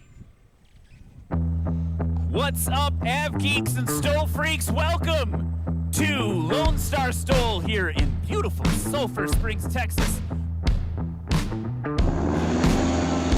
It's Luke's for everybody, 2019 American Legend Aircraft MOAC.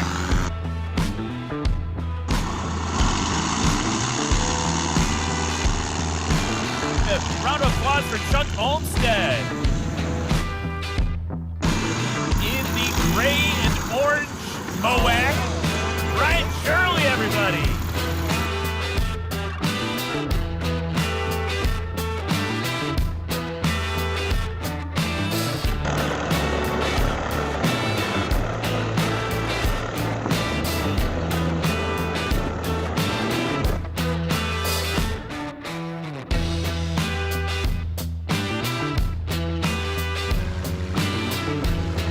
Give a round of applause for Brian Steck.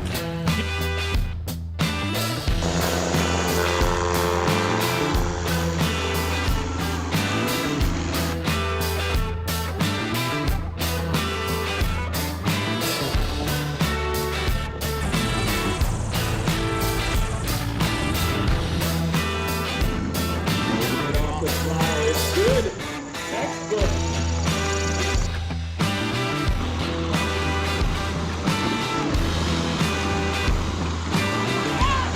You might be sub 60 feet on that one. It's an unlimited class. It's what you've been waiting for.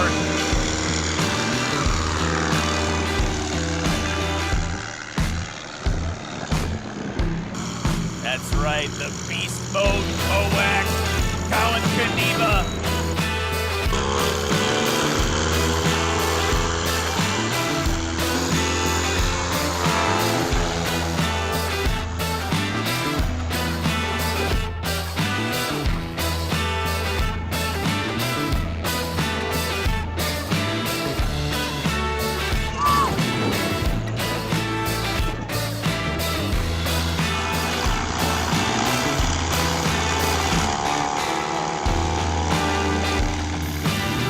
Oh my goodness gracious. Frank Knapp showing that he deserves to belong here.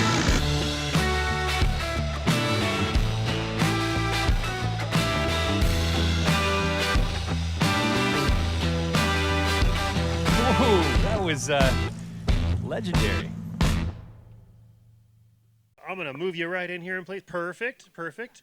Okay, you're good right there. 1, 2, 3, 4, and one more. Now we're going to say our name. Outstanding. Okay. All righty. And what is your name? Tell him your name. This is Atlee. All right, Atlee. How old are you, Atlee? How old are you? 3. Oh, that's awesome. Very good. You ready for this? Okay. All right. And what is your name? Charity. Charity. All right. You're all set with your airplane? You made that yourself? Awesome. All right. What is your name? Kason. Kason? Kason. Cool. How old are you, Kason? That many years old? We're going to let that go. That's perfect. That's what I say too, Mr. Officer. All right. Now, what is your name? Grant. Grant. That's a good one. I would have chose that too. That's a strong name. I like that. How old are you, Grant? 19. 19. 19's a good year. Okay. Awesome. 19. You're going to stay with 19 or you want like 48? Yep. I'm 19. 19 it is. All right. Very good. Fantastic. And how old are you, Mr. Man? My name is Emmett, and I'm 5 years old. Awesome. Emmett, 5 years old. That's fantastic. All right. So what we're going to do here, the rules are, I'm going to say 3, 2, 1. No, I'm going to do 1, 2, 3. Let's do 1, 2, 3, and then everyone's going to throw it at the same time. Okay. Is everyone ready? Okay. When I say go, you throw it, okay? All right. We ready? 1, 2, 3, go. Oh, boy. How many seconds was that, Karen? That was 3 seconds. Well, if we're based on distance, I know who the winner is. But time,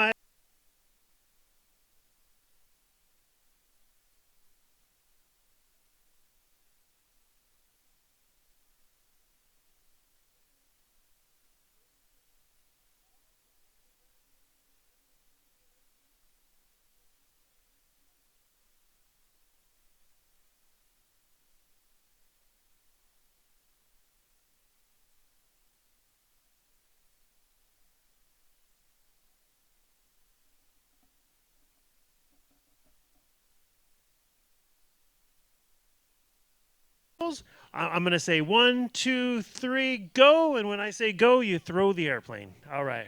Is everybody ready? Okay. 1, 2, 3, go. Ooh. Oh, nice. No, I am not going to be the judge of that. Karen, that's on you. All right. It's like we got a winner. Fantastic.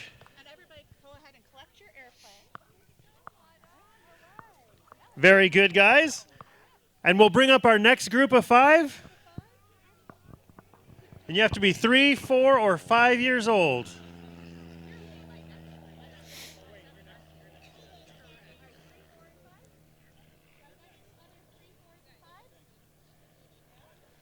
I heard one little girl say, "He's 7."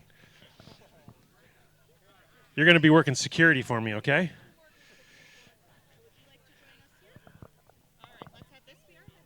Okie dokie. Hi. What is your name? It won't hurt you. Look. Ezra. All right, Ezra. How old are you? 1? Good. All right. So we're from 1 to 19 in this group, so we're doing fantastic. All righty. And what is your name? Elena. Elena?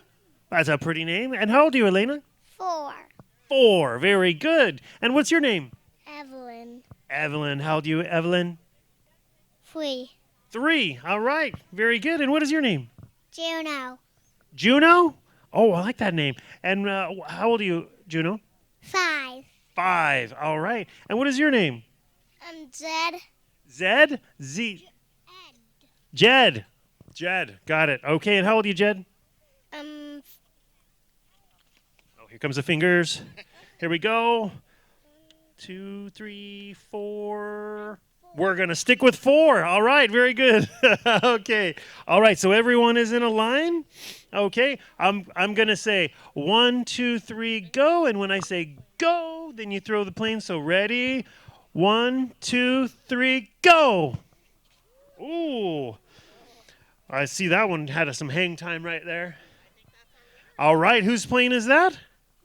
All right, very good. So we're going to have you move right over here to our semifinal circle.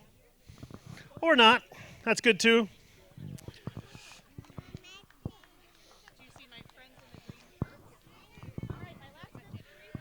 Okay, one more group of 3, 4, and 5-year-olds. Come on up. Those who haven't gone yet.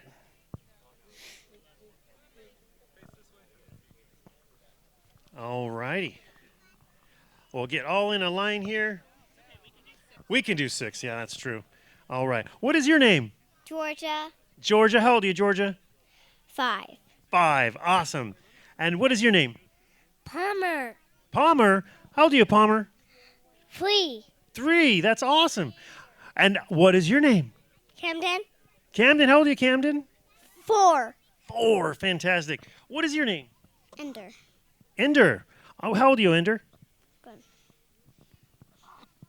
I'm going to put you right in the right category. Oh, wait, hang on. Oh, we threw a 3 out there. Better late than never. Okay. All right. What is your name? Quinn. Quinn. How old are you, Quinn? 5. 5. That's awesome. And what is your name? Bobby. Favi? Yeah. And how old are you? Good. 3. 3. 3? Yeah. We're 3. We're good to go. All right. So I'm going to give a count. I'm going to say 1, 2, 3, go. And when I say go is when you throw the planes. Everybody ready? Do you have enough room in there? Here, we'll scoot you up just a little bit so you don't get cut off. There you go. All right. Ready? 1, 2, 3, go. Whoa. I think I'm going to go with the red one. Yeah, that thing was a sailor. All right. So you're going to go right over there. You're our semifinalist. And That's all my 3, 4s, and 5s, right? Everyone got a chance to throw? All right, we're going to bring our 4 all right. finalists this way. We have not done 6-year-olds, just the 3, 4, and 5. So come on out of here. All right. So I think we have Juno. Juno, Kaysen. Juno, Kaysen, Camden, and what was your name again? Lawson. Lawson. Lawson? You want me to say it? Lawson? Say Lawson. Lawson. Lawson, that's right. Okay. All right. We're going to do the same thing again. Is everybody ready? Okay. Here we go. This is the semifinals. 1, 2, 3, go. Whoa. Holy moly. Those were good. You almost took Cam out. Wow, all right. Very good. We got some medals. All right. Here. Yeah, go ahead and get your plane. All right. Go ahead, Lawson. Look at that gold medal. Then we got some silver here. Who was my second place was red, right? Yeah. And my third place was that airplane all the way over there. Whose airplane was all the way over there? That's yours? All right. Now, everybody, you can go get your plane. Very good, guys. That was fantastic. Some future aviation engineers there. Isn't that great? All right. So our next group is going to be 6s and 7-year-olds. And we're going to meet where? I'm putting one of my volunteers on the spot. Kim, could you wave to the crowd? So Kim down here at the end, if you are a 6 or 7-year-old who needs to throw your paper airplane, if you could go and meet Kim and she'll help bring you out here. If you're already out here, then Outstanding. Kim has her hands up over toward the windsock over there, waving her hands. If you're 6 or 7, head on over there.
All right, we are back for a paper airplane contest.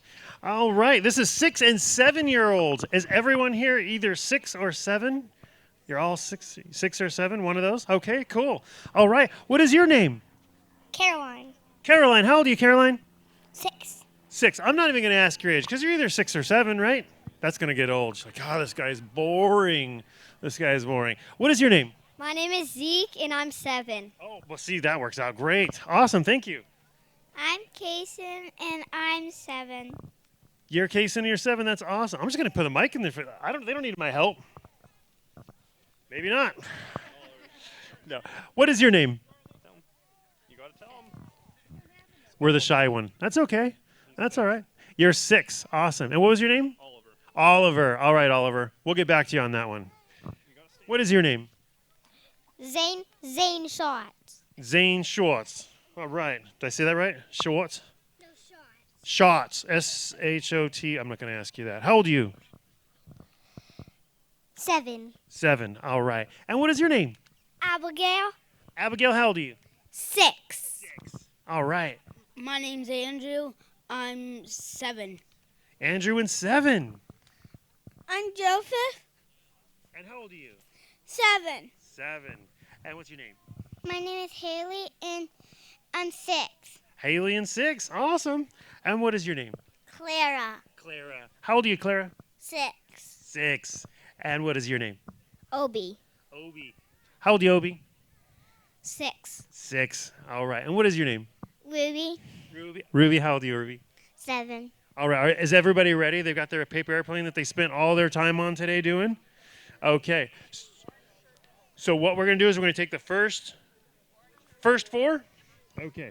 I'm going to stand here so we make sure we do it. So you guys are going to be throwing it.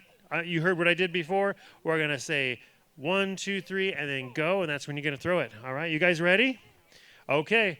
1, 2, 3, go. Oh. That orange one sure went. Yeah.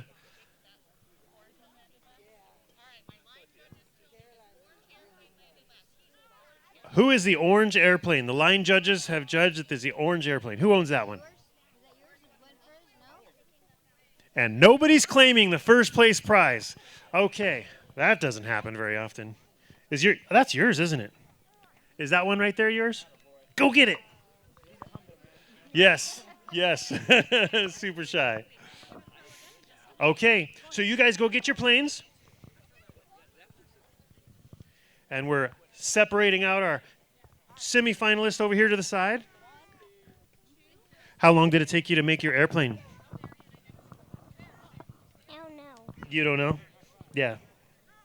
That's how long it took me to make my first airplane, too. I don't know. That's a good answer. I'm going to use that. All right, so we're going to our next group up here. Oh, we are already introduced, and we have 4. Okay, cool. So I'm going to use you 4 here. Whoa, we'll come in here. All right. All right, everybody, here's the instructions. I'm going to say 3, 2, 1, go, and then we're going to throw it. Is everybody ready? Okay. 3, 2, 1, go. Well, the orange one was up the longest, but it also got thrown the last, but it also went the furthest. So where's our line judges? Can't put this on me. I'm here to make friends, not enemies. Who's the judges?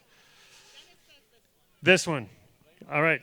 Dennis committed. Very good. Good job. You go over there. Everybody get their planes? All right. You guys come on over here.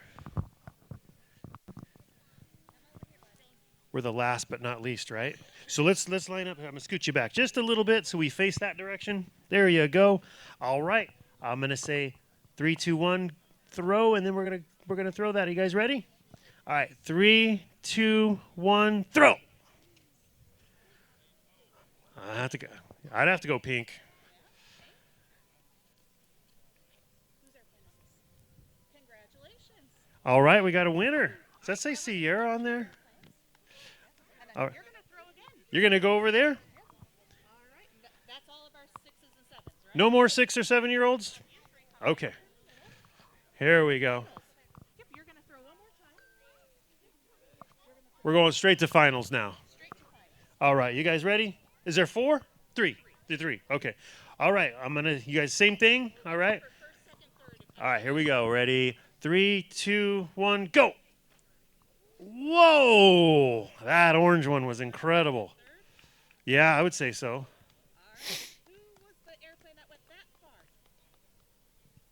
It's okay to say it's yours. We're not in trouble. This is a good thing. All right. Was your airplane the one that went all the way over there? No. Was your airplane the one that went all the way over there? Do you need to go and look and see which one yours is? Yeah. Oh, they do look similar.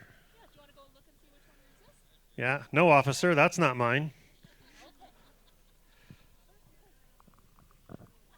Looks like we got a winner. All right. There's 1, 2, and 3. Oh, look at that face. He just realized he got an ice cream. Look at that. Nice. Very good. All right. Thank you, guys. We appreciate everybody joining that. And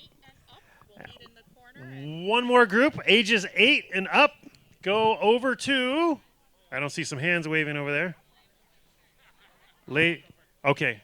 With the white shirt over there. Meet in front of the blue and white airplane over that way. If you're 8 and up, over in front of the blue and white airplane, right over that way.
Look at this 8-year-old crowd coming in.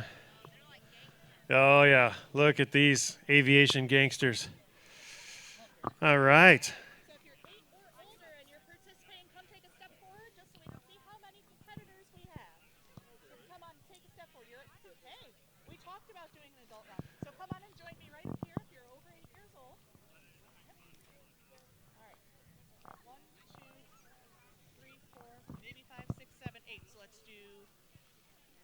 Four and four?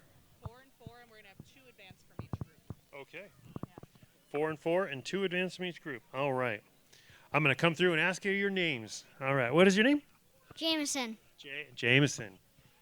I'm Kyan. How do you say that one more time? Kyan. Kyan? How do you spell that? K-Y-N. K-Y-A-N. Exactly like it sounds. Yeah, I'm learning the alphabet. Thank you. Benji. Benji. Oliver. Oliver. Come on up. Talon. Talon. That is so cool, like a bird of prey. All righty. Cool. Sailor. Sailor. Quentin.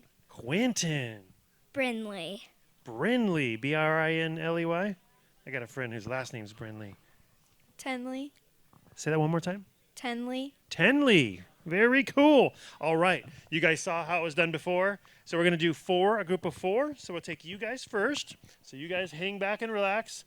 You can watch them and you can cheat. Take up all the notes you can. All right. So I'm just going to say 3, 2, 1, go. And on go, you guys just throw. Is everybody ready? All right. 3, 2, 1, go. Oh, that's a tough one. Boy. Do we need a redo? We need a redo. Go get your planes. That was really close. Yeah. Okay. So what we're looking for is the planes that land that stay in the air the longest. That's our goal. Okay. Are you guys ready again? 3, 2, 1, go. Red and little white. Whoever that is, go grab your planes. All right, you guys go over there. Thank you, everyone, for participating. All right. You guys come on over here. We'll do the 5. All right. And you've gone all there already? Everybody good there? Okay. So we'll do 5. 5's good. 5's good. All right. Here we go again. You guys heard the rules? All right. You guys ready? 3, 2, 1, go. Well, wow. That plane was thrown before everyone and then landed after everyone. So that was dramatic. All right. Whoever has the red plane, go grab your red plane, scoot over, and we're going to redo the rest of you guys. That way we can check it again here.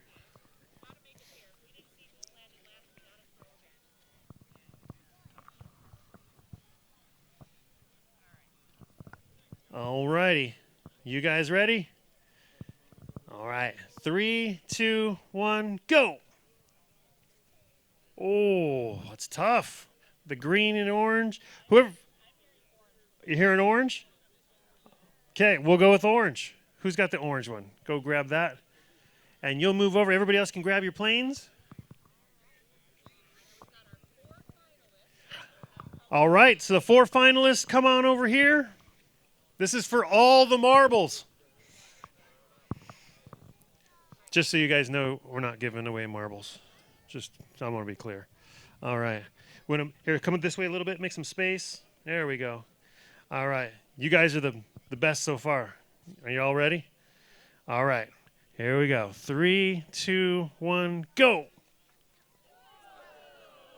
Wow. So the 2 red ones, that one stayed up a long time, and that one just went straight. It's a tough one on those ones. Maybe would you redo the 2 reds? Okay. The white was 3rd? Okay. And okay. So who has the white one?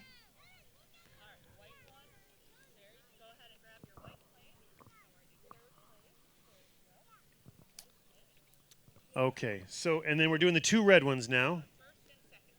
First and second. You can go ahead and grab your plane. You have the orange one, right? Okay, you can grab that one.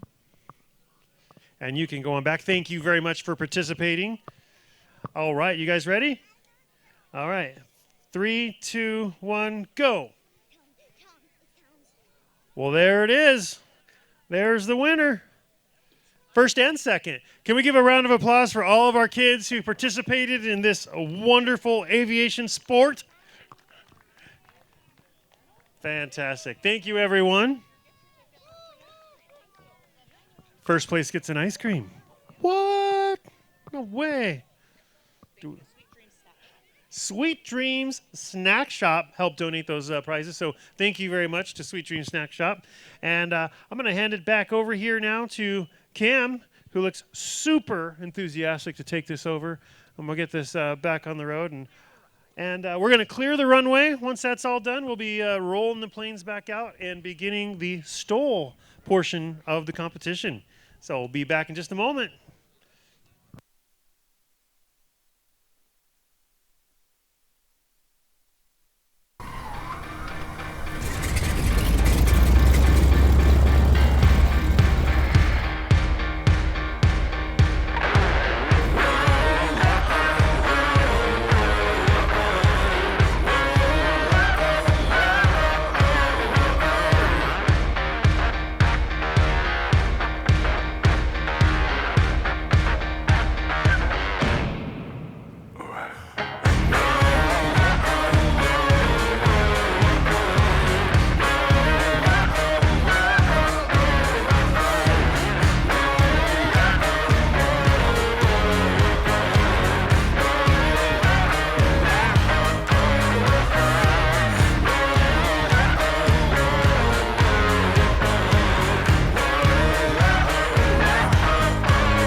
Sarasota was created actually back in the 70s, but we and Bert and Vince, my two partners, they've sold their business to Ryan and Sean, which is my two other partners now. We started around in 1999, 2000, just had one little spot in this hangar, and we've built it up from there. So we've been here for 23 years now. So, and then we have 5 facilities now here in the state of Florida. First starts in Tampa, Sarasota. Venice here is our main headquarters, and we have Punta Gorda and then Fort Lauderdale, Lantana. Then we have partners in Brazil, South Africa, Greece, Tullahoma, Tennessee, all over the world. We're the largest Garmin dealer in the world.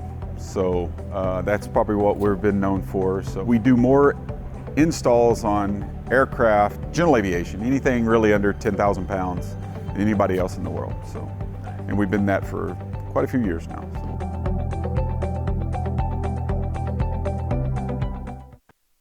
And welcome back to Appalachian Mountain STOL at Clarion County Airport in Shippenville, Pennsylvania.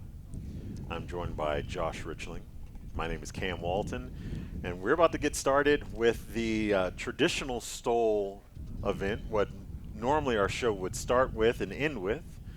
We just had the paper airplane contest. That was pretty cool. That was really cool. We had a lot of kids involved in that. There was a lot of kids out here Yeah. doing paper airplanes. Thank you, parents, for bringing them out. Yeah. That's awesome. Thank you all for coming out to show us all your paper airplane making skills and then throwing them downrange. Boy, we had one go really far. Yeah. Had an airplane, this shouldn't be cut into like a YouTube short, but had an airplane like almost hit me. Yeah? Yeah. And Can't wait to see that one. Almost hit Anitra while she was out there too. Man. But yeah, it was a good time. There were some talented kids out there making and throwing airplanes. Right? Yeah. I hope the kids made them. Oh, dude, yeah. They were supposed to have made them. No intervention at all. Okay. So, it's in the rule book? I mean, it should have been. Yeah, yes. should have been. Yeah. So yeah, traditional STOL is going to get started here in just a moment. Got a fleet of vultures taking up the runway right now. Yeah. Earlier, during the paper airplane competition, there was a bald eagle out there just gracefully flying. It was so beautiful. Yeah. Yep. That's what brought all the vultures in. Yeah. The prettiest of the vultures. The prettiest of the vultures. Yeah. For sure. I mean, technically an eagle, but Colin can even know what I'm talking about. So the traditional STOL is going to be broken down into 2 heats. And within those 2 heats, they're going to get 3 runs. Well, actually, they're really going to get 6 runs. So we'll have Alpha and Bravo. Alpha's going to get 3 runs. Bravo's going to get 3 runs and go back to Alpha and then back to Bravo. So once we while we're getting geared up for that, we're going to play the What is STOL video so that everyone understands what they're about to see. Ooh, I want to see that. Let's do it.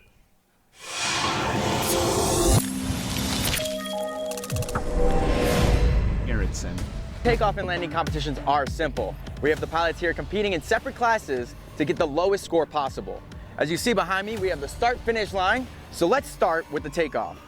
This runway is marked with a start-finish line, and as a competitor parks their main gear on the line, they apply power and position their aircraft to get off the ground as soon as possible. Once their main gear leaves the ground, a line judge will mark their takeoff score using the measuring line along the side. This score will be added to the pilot's landing score on this heat. The landing is in 2 parts. It's either over the line and counted, or if the pilot's main gear touches down before the line, or even touches the line, this heat score is scratched and results on a landing disqualification, and the pilot will have to rely on another takeoff and landing score to get them on the podium. A quick look at our aircraft shows we have 2 types of landing gear: tricycle and tail draggers. On the tail dragger aircraft, the score is marked from the 2 main wheels toward the front of the airplane. And for tricycle landing gear, the score is marked by the 2 main gear in the rear of the aircraft. It's a fierce competition out here, but at the end of the day, it's all about building better and safer pilots in the skies. It's a great day for STOL competitions. Let's get it started.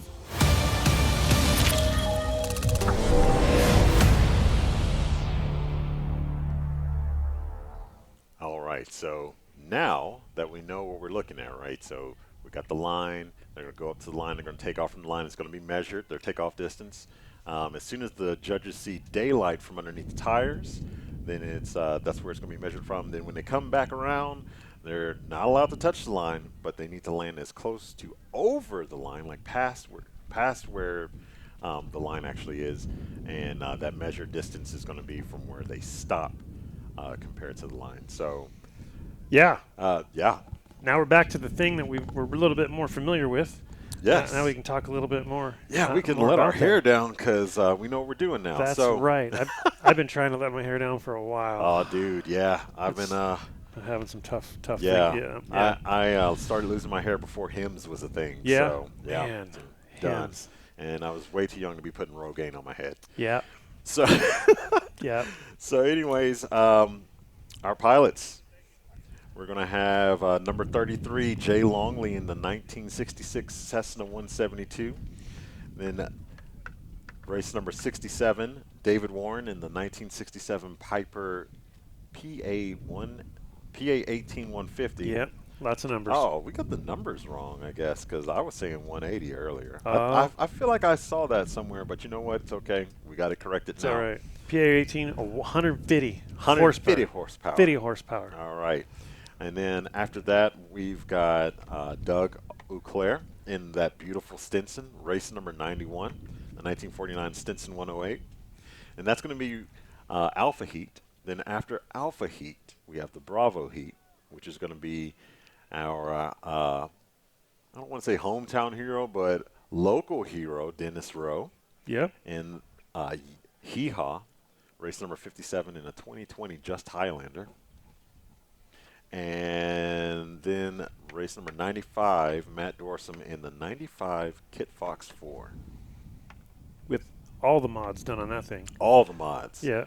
Snowmobile engine on the front, which Dennis has the same thing. Yep. Snowmobile engine on the front. Yep. That's why it rips. Like you hear it. You hear high RPM. Yep. And the prop doesn't look like it's spinning as high as the RPM that's being produced audibly. Mm-hmm. But that's because there's a gear reduction drive allowing the prop to spin at the correct RPM while the engine is just screaming. Yeah, right. And getting off the ground quick with that piggyback STOL kit.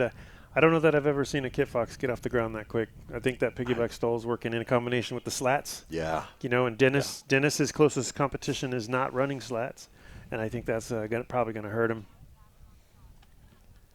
Yeah, we want all the mods that we can get for sure. Assuming they work.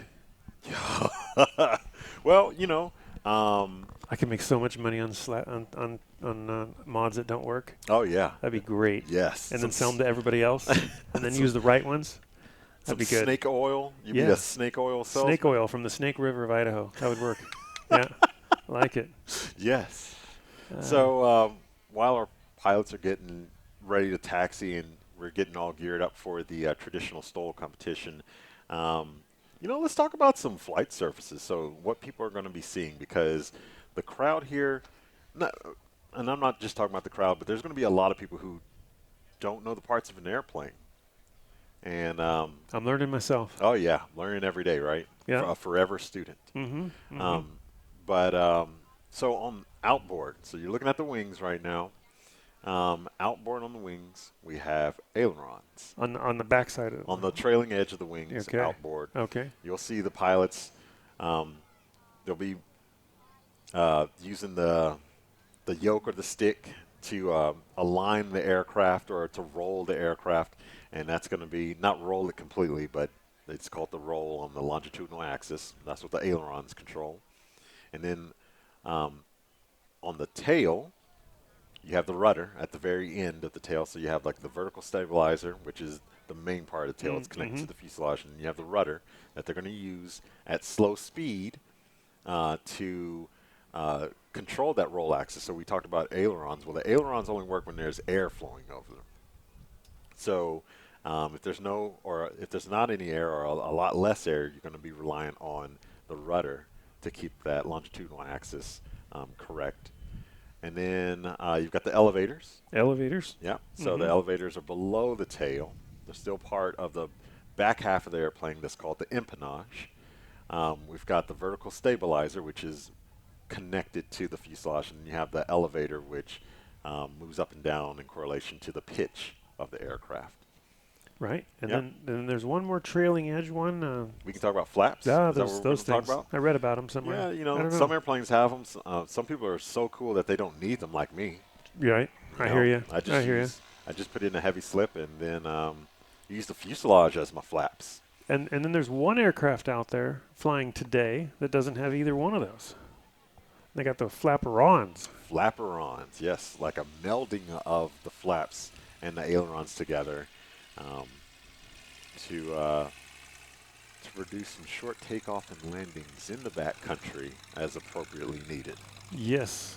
And right now we have Doug Auclair passing the crowd right now. Race number 91. In the 1949 Stinson 108-3.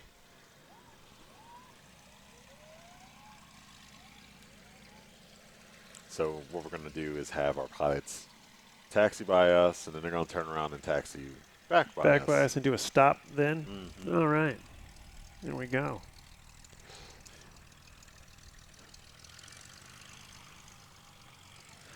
You know, a Cessna is a little bit easier to fly typically than a tail wheel and a lot of other factors. However, they're a lot harder to taxi waving out the door with the door open so that they can see people as opposed to the other planes. Yeah.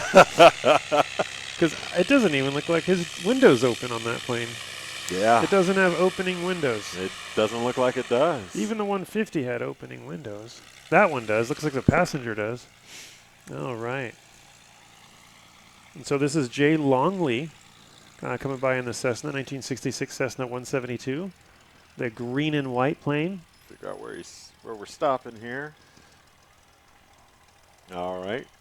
You already took care of it, but this is Jay Longley. He's wearing a Lift Aviation helmet provided to him since he is a rookie and may not want to invest in a helmet just yet. Lift Aviation was gracious enough to allow our rookie pilots to borrow helmets during the competition. That's nice. That's nice because a lot of guys don't do this often enough to require to buy a helmet. But however, if they are going to be flying in the backcountry, it sure is a good idea to get one. All right. From Mobile, Alabama, race number 67 in the Super Cup, Mr. David Warren. The PA-18 150. Yes, PA-18 150.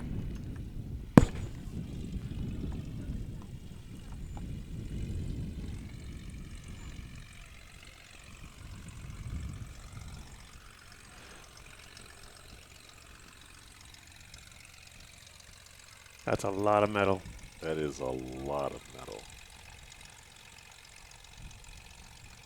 And all the way from Rhode Island, race number 91 in the Stinson 108, Doug Auclair. They should have a heavy metal class. Yeah. Just straight metal. Just heavy metal. Heavy metal.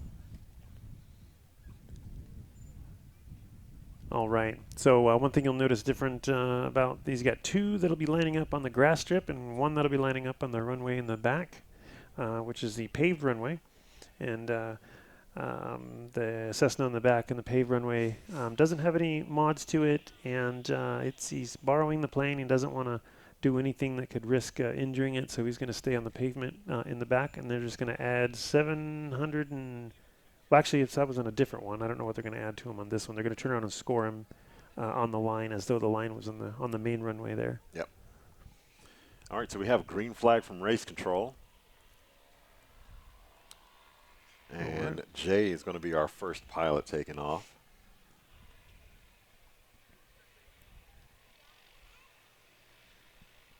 And this is a bone stock Cessna 172, and there he goes. Yeah. He gets it up. Pulled at the right time. Yeah. He's in ground effect right now, so what is it, half the length of the wing? Yep. That puts him in that nice little cushion of air. Some would argue little planes don't have ground effect, but I can't imagine that not being true since you can't land them if you're within ground effect and you're going too fast. And so Race Control informing us that it's 700 feet to the taxiway from the start-finish line, so that was a 700-foot takeoff. Okay. 700 feet. All right, and now we're back on the grass with David Warren and the Super Cub.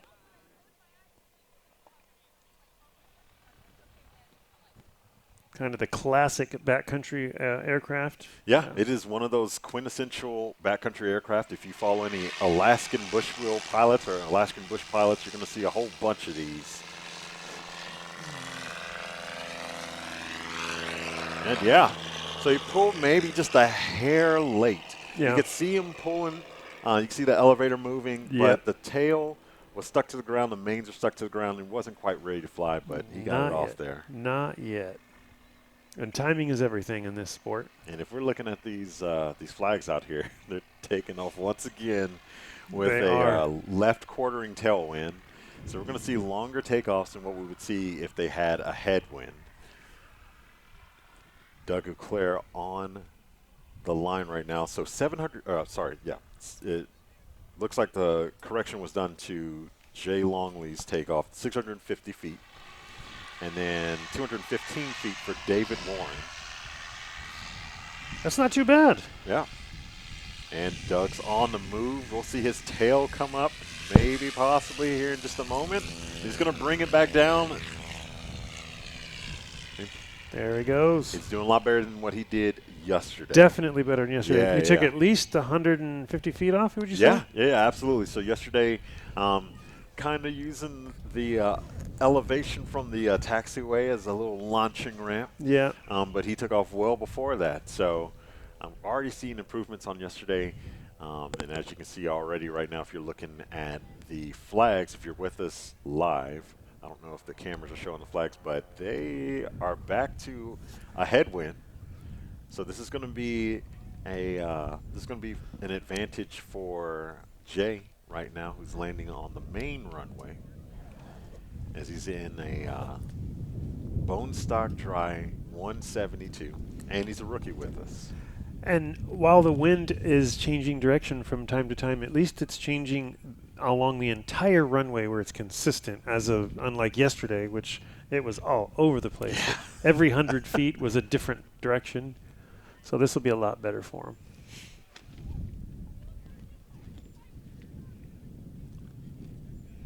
All right, so Jay's bringing it down, modulating the throttle.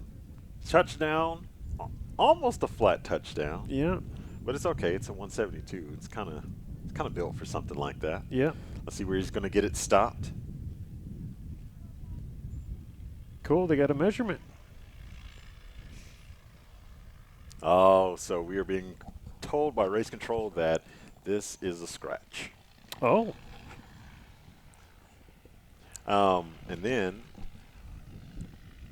we just have to remind everyone that the judges are going to have to move, once they're stopped, right? So the judges are trying to figure out where the pilots are stopping, and it's going to be different, especially when Jay's using the main runway as opposed to the grass runway. Yeah. But we just have to make sure that all of our pilots are stopping.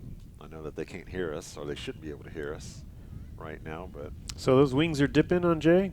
Not Jay, on David. Yep. So you can definitely see he's hitting some turbulence. Some little vortices. Yep.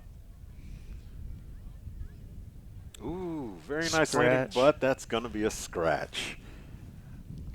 Darn it. Yep, so he landed just a hair before the line. He was not liking that landing as his wings were rocking back and forth. He probably didn't feel very comfortable. So he's doing a lot of work. I mean, we've got this wind. I'm saying it's a headwind, but still, you could see his wings rocking. He's doing a lot of adjusting and making sure that his descent rate is good for him and modulating the throttle all at the same time. There's a lot happening in the cockpit, so there's a heavy workload happening.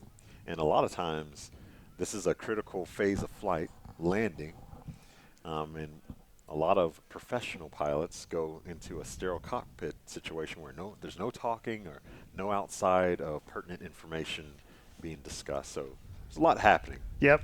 You know, flying straight and level can be considered relatively easy, but takeoffs and landings is totally different. All right, and that's a good landing across the line for Doug Auclair, and he's getting it stopped. Nice. Yeah. Are any of the judges going to run out there? No.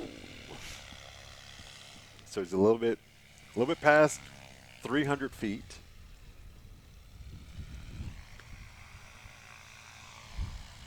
We'll get that number in just a moment.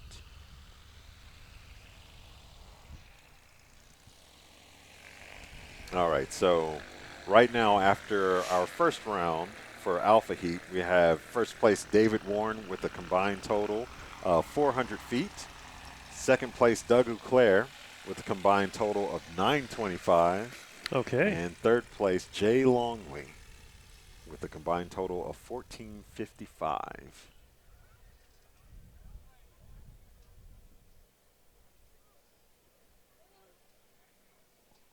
And normally, I think with the normal amount of competitors, these planes probably wouldn't be seeing each other in the same class.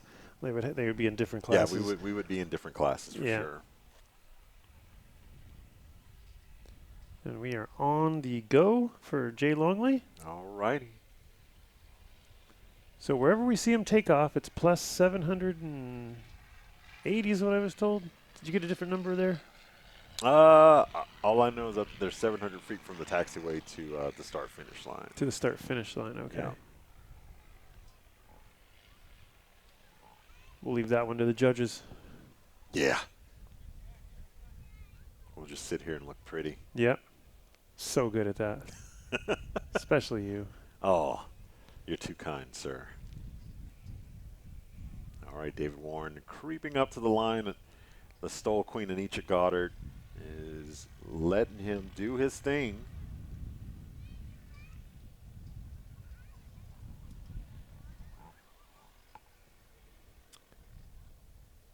We'll hear that throttle come up in just a moment. So the start-finish line judge is the one who tells him when he's in the right spot. Yes. And then they turn their back to him, and that indicates that it's now time for him to move to the air boss to tell him when it's safe to take off. Absolutely. And he got in under 250 feet on that one. Yeah. So Jay Longley, 650 feet on his last takeoff, and we're getting the number. Or was that the combined number, 650? No, that was his just his takeoff. Just the takeoff. Yep. And then David Warren is at 180 feet. Okay. On his takeoff just a moment ago. Doug Auclair on the line. Wait for that throttle to come up, and then the tail to come up.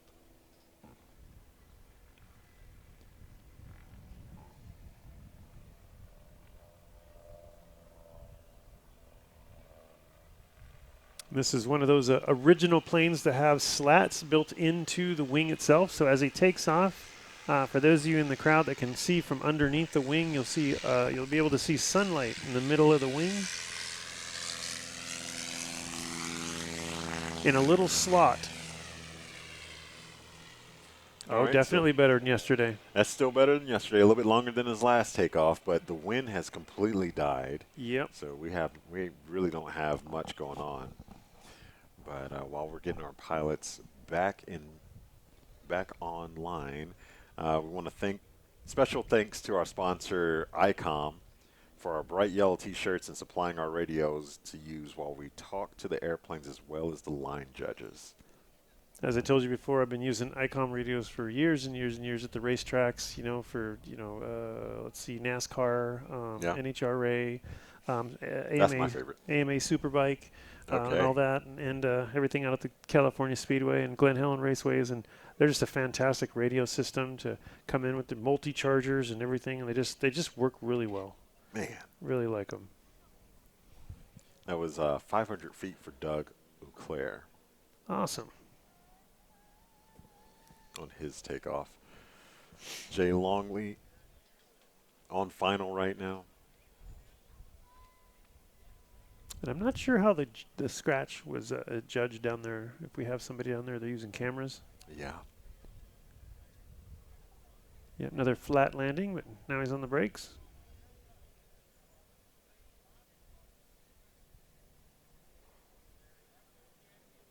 I can almost smell those brakes from here. He's going to be on them for sure. That's okay. That's what they're for. Yeah, it is there. I do that, every time you're trying to make the first turnout on a Cessna, you're going to be doing that. So oh, yeah. It's just a normal thing. Yeah. You're going to see that nose dip usually. If a student pilot's in the left seat, you're going to see that nose dip really hard once they start braking. Just trying to get it dialed in and figure out how and when. So only the student pilot you see it dip. I must be doing it wrong. I'm just saying that usually it would be a student pilot, but sometimes even a private pilot, trying to get that first taxiway, you're just doing whatever it takes. Yeah, I try and keep what I'm doing in the braking private. It's Jay Longley. Taxi's in front of us. And now the wind died again. Yeah. All right, so David Warren is... Except for one flag in the middle. Oh, yeah. And low and to your left, David Warren, with his flaps deployed. One of the control surfaces we were talking about. His wings are a bit more stable on this approach. Yep. He is coming in a little fast. And that's good. That is good. So we're going to see him stop in under 250 feet. Yes. Again, much better than yesterday. Yeah. And he took it easy. I mean, he could have really just stood on those brakes. Yeah. I mean, so when we're looking at tailwheel aircraft, the reason why you don't see you'll see them modulate the type of braking that they're doing. They can't just stand on them all the time because then you'll have a nose over. And you don't want that. It's a bad day for you. It's a bad day for the airplane. Engine usually has to be completely broken down and inspected. And you're probably out of a prop. So you're going to be stuck where you are for a little bit.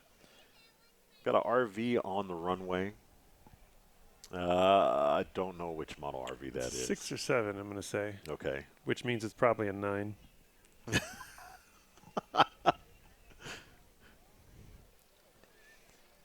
And we are good on this landing. Yeah. Doug's going to bounce it just a little bit. He's going to, okay, here we go. He's just going to let it roll. That leaf spring gear can handle that. Yep.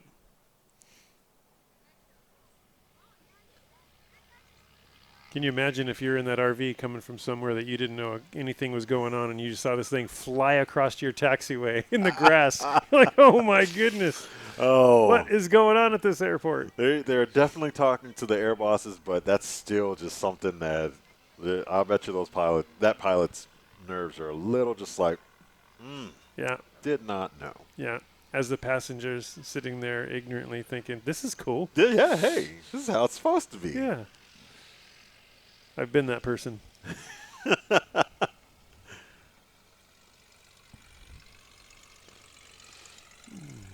right. Okay, so David was a scratch on his last run. Really? Yep. Man. Yep. That's a lot of work for a scratch. It is.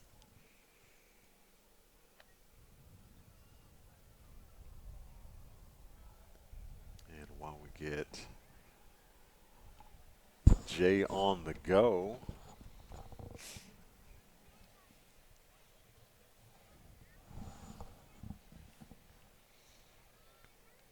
rolling out, got that nose wheel up, Yep. and the mains come up. That might have been shorter than any of his previous ones. I see the judges running towards where he took off. They weren't expecting him to get off that soon. Yeah. He's getting better with each run. Absolutely. And, I mean, honestly, I don't know. I was about to say he could have probably pulled a little earlier. He probably could have. Or maybe not earlier, but maybe a little bit more aggressively.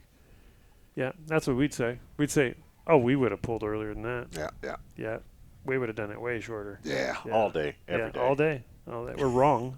But absolutely we're just going to wrong. keep saying it. Yeah. All right, David Warren on the line.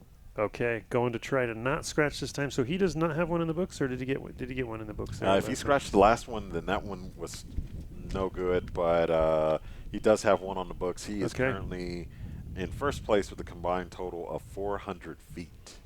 All right. 400. Yeah. I feel like he can beat it. Here comes the wind. Oh, Ooh, yes. yeah. He saw those flags. He timed that one good. Yep, so he applied power, pressure. The tail comes up, and then he pulls the stick back, and he has, I think he was off the ground before the tail even touched. Perhaps. Yeah. That was good. Yeah, that was a great takeoff. Up next we have Doug Auclair with some more tailwheel action in the Stinson 108. Now this airplane is a lot heavier than David's airplane, so just because it's a tailwheel aircraft doesn't mean that it's going to have the same performance. It's got an engine, bigger engine, more power, yeah, but still just a lot heavier.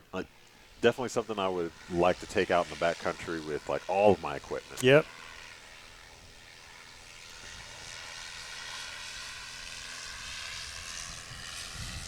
And that tail is coming up. That big dorsal tail, distinctive on a Stinson 108. And he's up. Close to the same as last time. Yeah, close to the same as last time. Now we got a direct crosswind here at the line in front of us. That's why we're hearing wind. Well, actually it looks like crosswind all the way across the board there. See our drone up there floating in the sky. Looks like it's having a little trouble staying level with the little turbulence it's got.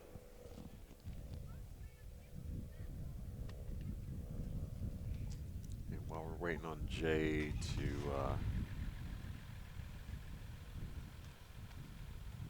come back around, let's talk about Clemens Insurance. Clemens Insurance. The most affordable and best insurance coverage available, maintaining the highest standards of excellence. I'm a client of theirs, and I can attest to the attention that is given to me by Jerry and team. Lexi Duncan, our normal Maine head judge, is really my agent who I talk to. So and June I think is in there too, and Jerry is awesome. You know, like I said yesterday, always available, calling, got answers quick, get your quote out there, always available, answering the phone, returning calls. Like they're handling business over there. It's pretty cool. Yep. Yeah, I think we've used the Clemens for, gosh, nearly everything. Yeah. You know, like I know that they do insurance for everything, but I only associate them with aviation. I need to move all the rest of my stuff to them as well. Yeah, Jerry insured a goat I had once. That's awesome. You know, it was a show goat. I wanted in case those horns got scratched, I want to make sure I had good insurance. And Jerry was all over. He's like, I'll insure that. Yeah. I tried to get him to insure a shoe, and he wouldn't do that, but he did do a goat. He does it all. It's awesome. Jay Longley, his landing is reading as a negative 44. Negative 44. I don't know what that means. Unless that's a bad scratch. I don't think it was a scratch. Here he comes. He's fighting the wind right now a little bit. Yeah, he really is fighting the wind. He gave it gas a little bit too much right on that landing. Yeah. So there's a lot happening. I mean, when you have that descent rate and you're assured that you're going to make the line, and then all of a sudden you have a gust, or all of a sudden all the wind drops out, you have to you're going to have to give it more throttle to get across the line. But when you give it more throttle and get across the line, you're also elongating your landing distance. So it's a wild dance. It's always better to save the airplane though, and keep risk not damaging it. If you get a really quick descent rate, and I'm going to take the bad score rather than hurt my plane. Yeah, that's true. I mean, even though these landings, as Ryan would say, they're not for comfort. This is competition. Yeah. So they are going to plop it on a little bit harder than normal, but you're looking for that directed energy into the ground and not across the ground. You know, Jay Longley, he's got a different approach right now, and as time goes, he'll gradually start coming from a forward approach to more of a straight up and down approach. And that takes time. And, especially the 172. I mean, that's going to be it's a lot of dialing in for something like that. But, you baby those planes, and eventually you'll get one that's got some suspension on it, and he can do that. All right, so numbers are still pretty much the same. So in first place, David Warren with a combined total of 400 feet. Second place, Doug Auclair with a combined total of 900 feet. And Jay actually shortened his combined total. In third place, Jay Longley with a combined total of 1166. 1166. 1166. All right. So I mean, like that's an improvement from what was the last reading? I think it was 1320. Yes, it's getting better. Yeah, he's getting better. Yeah. And it it definitely takes time. Yeah. And so up next we'll have our Bravo heat. All right. With Dennis Rowe and Matt Dorsum, which is kind of cool. We'll have them. We'll have the two Apex, Yamaha Apex snowmobile engine powered aircraft going head to head. They're already pulling out. Yeah.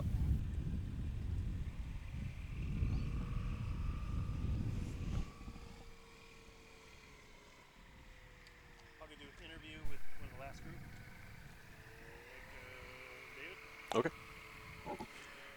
All right, so we got Mad Dog taxiing in front of the crowd right now. He's going to be followed up with Hee Haw, Dennis Rowe from Vandergrift, Pennsylvania. And since he's right there, he's going to go ahead and stop for us right here. So all the way from Vandergrift, Pennsylvania, number 57 in the 2020 Just Highlander, Dennis Rowe. Yeah! As we've mentioned, that aircraft is powered by a Yamaha snowmobile engine. Not a traditional power plant for an aircraft, but we have some sorcery going on in places where these power plants can be applied to aviation, as you see right here.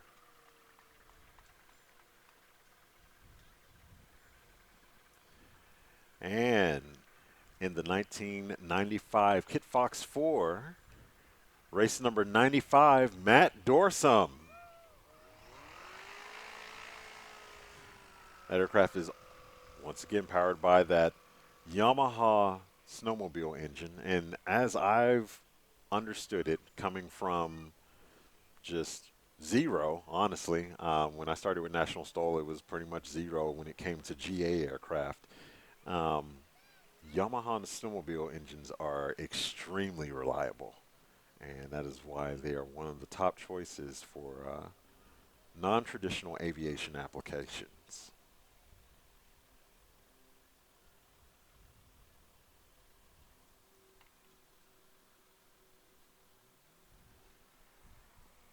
All right, Dennis Rowe powering up.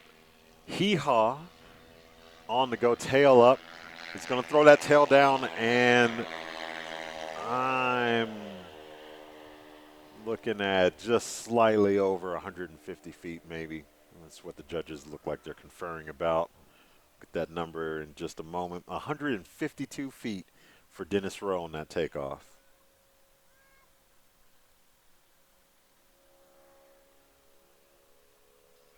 Next up, Matt Dorsum on the line. He's going to wait for Dennis to clear the departure leg of the landing of the pattern.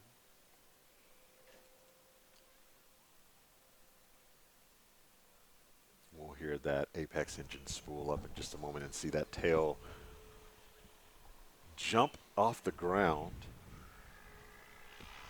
And here we go. He's applying the power. Tail coming up. Oh, and he's airborne. Fantastic. I mean, that is, that's going to be just slightly shorter of 100 feet, 150 feet, my bad. That is really good. Really good. So those Kit Fox 4s are kind of the pride and joy of the Kit Fox fleet for those guys who are really trying to get performance. Everyone likes the lightweight and nimbleness of them. Those are almost exclusively, that we see in STOL competition is the 4s. They really like getting off the ground, and with that piggyback STOL, man, he's just jumping off the ground. Yeah, that's awesome. You know, Oh, go ahead. I was correct. Under 100 feet earlier, but that is 93 feet for Matt Dorson. That's good. Yeah, so on short final right now, low and to your left, Dennis Rowe and Hee Haw. It's going to be tough for Dennis without slats to match the numbers of a wing with slats, and their wings are real similar. Yeah, made it across the line, got it stopped in under 150 feet. I love that I can look out at the judges and see the judge with the iPad. That's Sean, one of our volunteers out there. As soon as he looks down and looks up, I know that the score is in. And so that's 133 feet on that landing for Dennis Rowe, which puts him in the first place. Oh, it does. Combined total of 285 feet. Dennis Rowe. Outstanding. Yes. We'll see what happens. See if he can hold on to that and see if Matt can't take it away. Yeah. So it's really going to be going for the gold. As we see Matt just fighting the wind right now. Yeah, the lighter plane's going to make it a little worse. Yep. And that nose is coming up. And he's going to plop it in across the line. Anitra saying that it's good. And that is a stop that is short of 150 feet, looks like.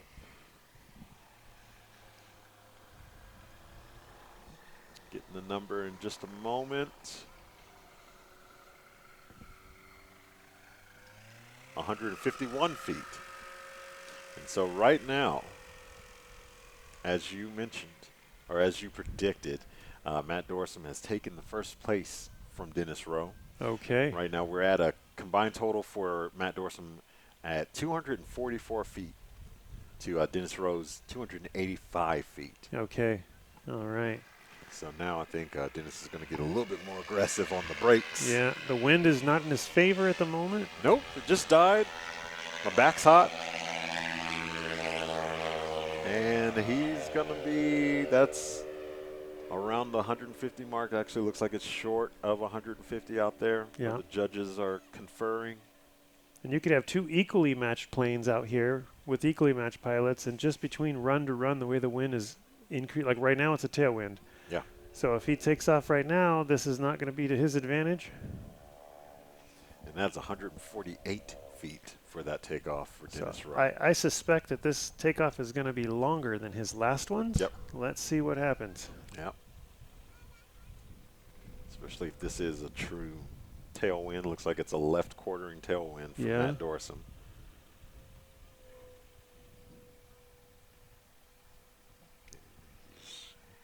Going to apply power, and we'll see that tail come up. There it goes, slowly coming up. He's going to slam it back down and get airborne. Yep, it stayed a couple feet down, but let's see what he does. See if he beat his last one. Yep, so last one was 93 feet. This takeoff is 123 feet. Okay, all right, just based on wind. Yep, the wind is what's going to determine how far you're going, especially if it's coming from behind you. You're just getting pushed. Dennis Rowe on. We're about to see a slip, I suspect, as Dennis Rowe enters the final. Yeah. Let's see. Now he's lined up. We'll see those flaps deployed here in just a moment. There they start to come. And there they are. No, he's just going to use the flaps.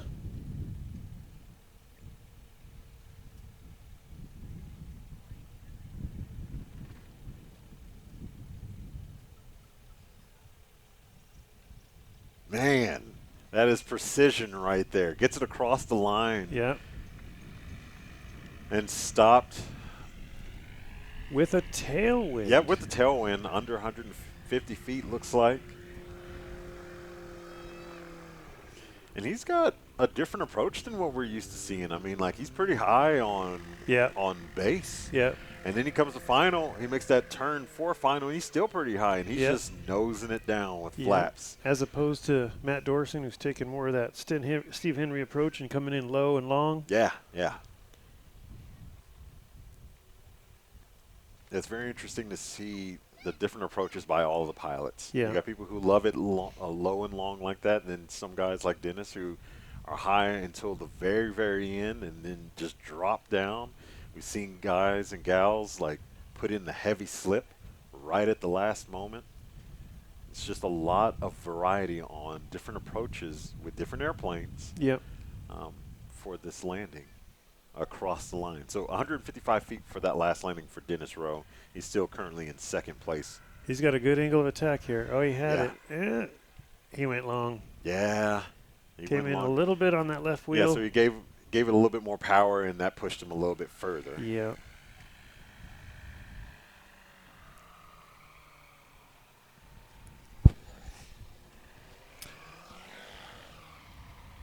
I was at a STOL competition a couple of years ago with Steve Henry, and he had doing his normal long and low approach, coming in from quite a distance, easing it in just as short as he possibly could.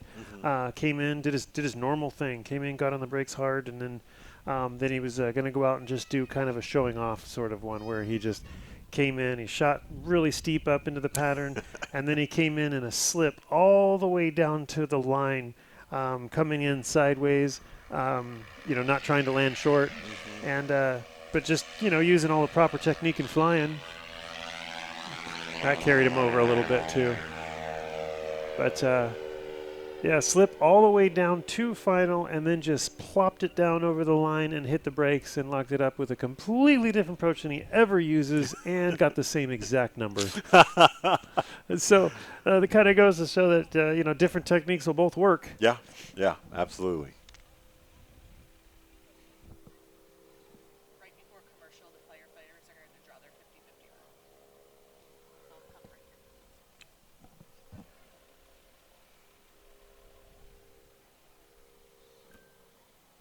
Alrighty. All right. So, yeah, we're going to get Matt Dorsum launched here in just a moment. And, folks, don't forget to go to nationalstol.com/vote to vote for your favorite pilot. So if you're in the crowd, if you're at home, jump on your cell phone, go to nationalstol.com/vote. Ooh, he got off early. Ooh, that was, all right.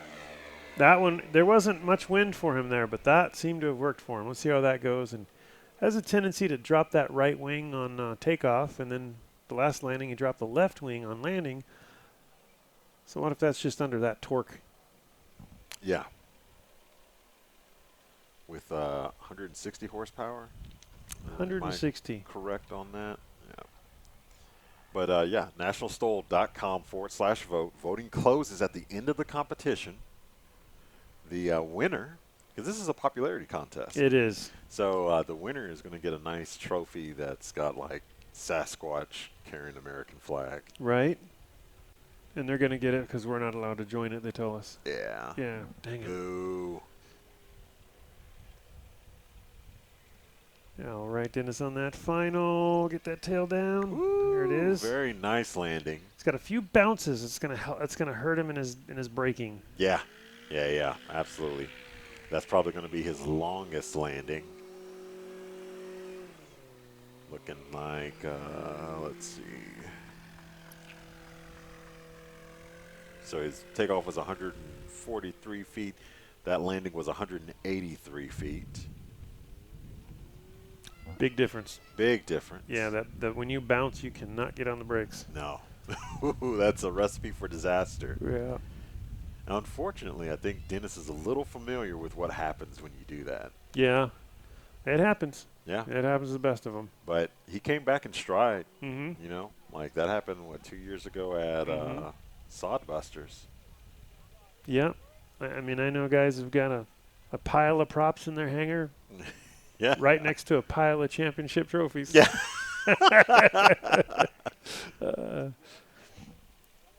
All right, here comes Matt Dorsum in for his final landing. He's floating again up a little high. Yeah. He's gonna have to get on the power again a little bit. That's going to hurt him, but maybe it's, oh, he got it good. Yep, working Ooh, that rudder. This is looking good for him. Yeah, it's looking really good for him. All right. So it looks like we have a few things that are about to happen before we go into our second round, our next heat, essentially. We've got the local volunteer firefighters that are going to do our 50-50 raffle. Can you pick out a ticket? All right, we're going to be. Yeah, Caroline is picking a drawing our way. All right, we're going to be picking out a ticket here. You got one now pulled already, and this is for the 50-50 raffle with the fire department? $186. And let's take a look at who we pulled. Who did Caroline pull? Justin. Justin. If there's a Justin out there, the last digits of their phone number are 6996. Come on over to the announcer stand.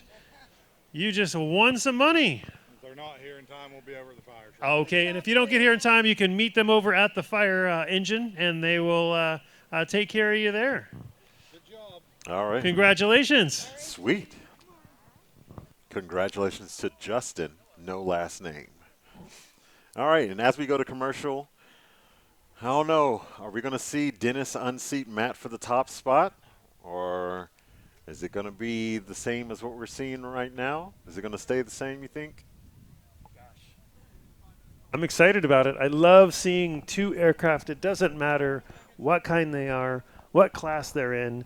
It's exciting to see two closely matched aircraft and pilots with short distances, just to see who gets the, luck of the draw. So I remember that with Katie Waito and Kathy Page when they would always compete against each other. And even though they had a much different airplane that wasn't quite as capable as the other planes in the class, just to see the two together compete against each other with like nearly equal aircraft, that's super exciting to watch that. So we'll see how it goes. I don't know. My prediction is based on the setup of the aircraft. If everything goes well with wind, I think that Matt Dorson might have the edge out. But, after that, Dennis Rowe could say, you know what, I'm going to put slats on my plane, and then that could all change. He'd come back and like, all right, I'm going to use slats. All right. So we have 3 more runs from each competitor, and we'll see what happens after this commercial break.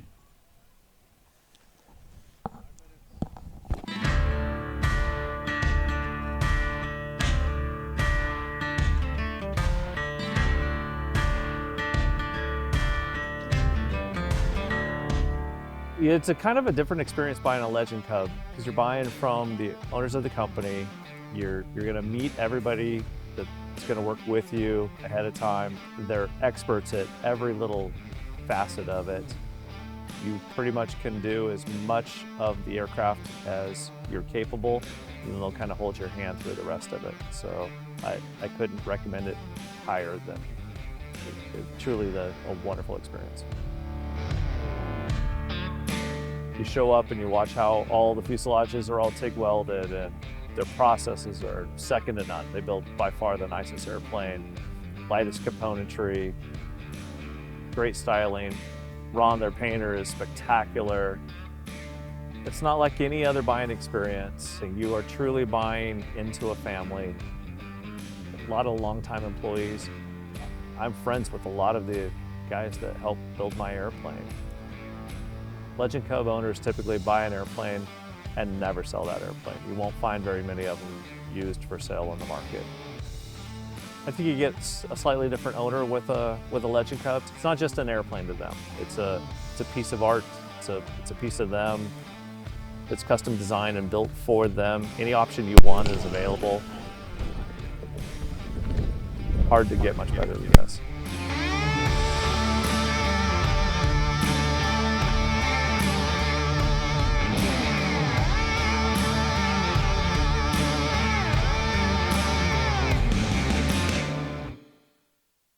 Connect with pilots worldwide.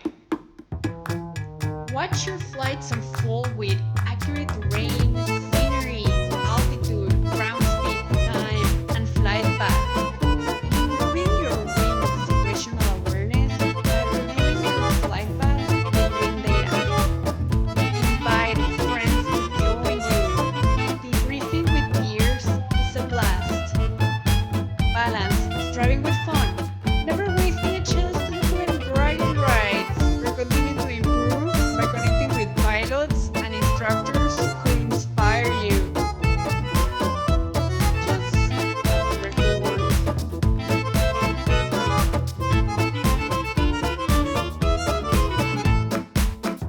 We've had it in all of our airplanes.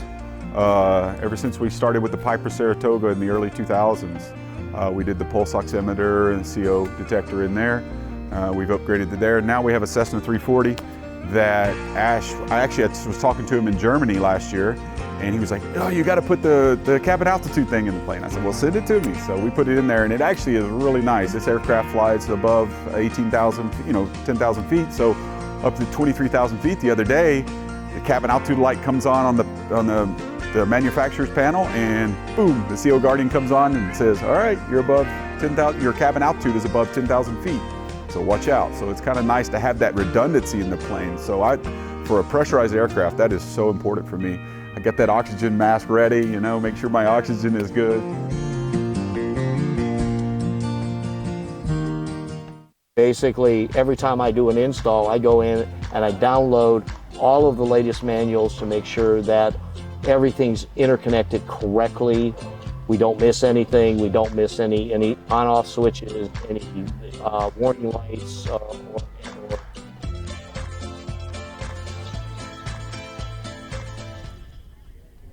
All right, Josh Richling here with Dennis Rowe, number 57, in the green and white Highlander that you built yourself.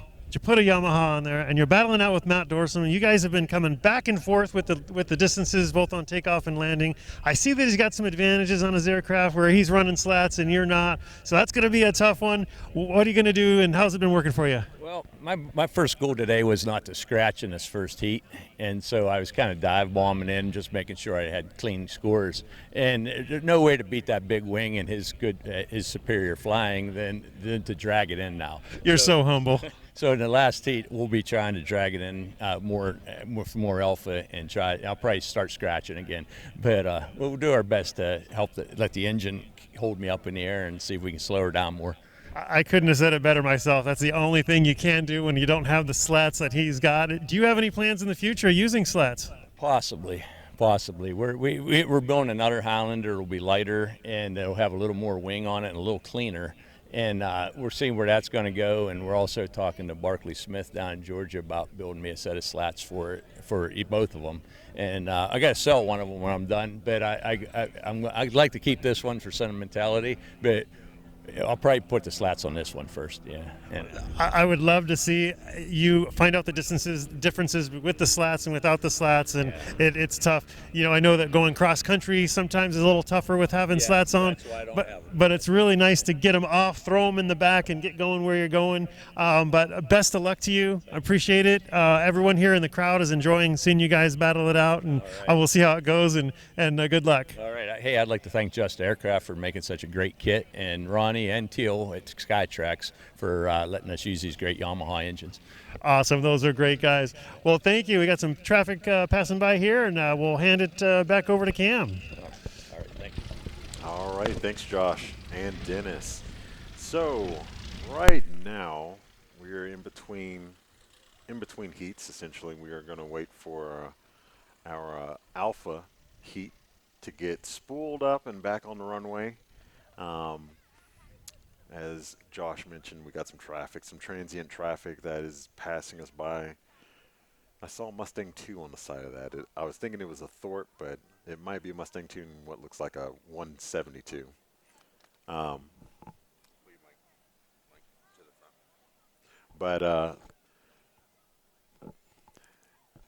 Anyways, we're going to get geared up for this. And while we do that, I'm going to go back to reading some of our sponsors, our annual sponsors underwriting. So we've got Red Tack Art, a good friend of mine, Kelsey. Red Tack Art features innovative and handcrafted art and home goods from Red Tag aircraft parts, which are no longer viable for use. Each new design starts with red tagged aircraft parts and seeing it for what it is, but for not what it is, but what it could be. From bottle openers made from valve covers to turbine coffee tables and everything in between, check out our designs or start a new custom project at Red Tag Art. And I have one of those valve cover keychain or key holders that is mounted at my hanger, and just toss my keys on it. It's really cool. It's got a whole bunch of other stuff like taxiway light candles. So if you're in the crowd, you'll see these blue lights that have the yellow stems. He's replaced those caps with wax, and you can burn candles out of them. So it's really, really cool. And then we're going to go back to giving love out to our local sponsors as we have some more transient traffic landing before the 2 aircraft that taxied in front of us depart. So we've got Discover Clarion County, Independence Health Systems, Crebo Energy, Janie, Microtel by Wyndham, Hampton Inn and Suites, Foxburg Inn, University Corner, Central Electric Cooperative, and Clarion Area Chamber of Business and Industry. We thank those local sponsors for allowing us to come out and put on this awesome event for all of the locals here and for you at home as well. We have a SR-22 passing us by right now.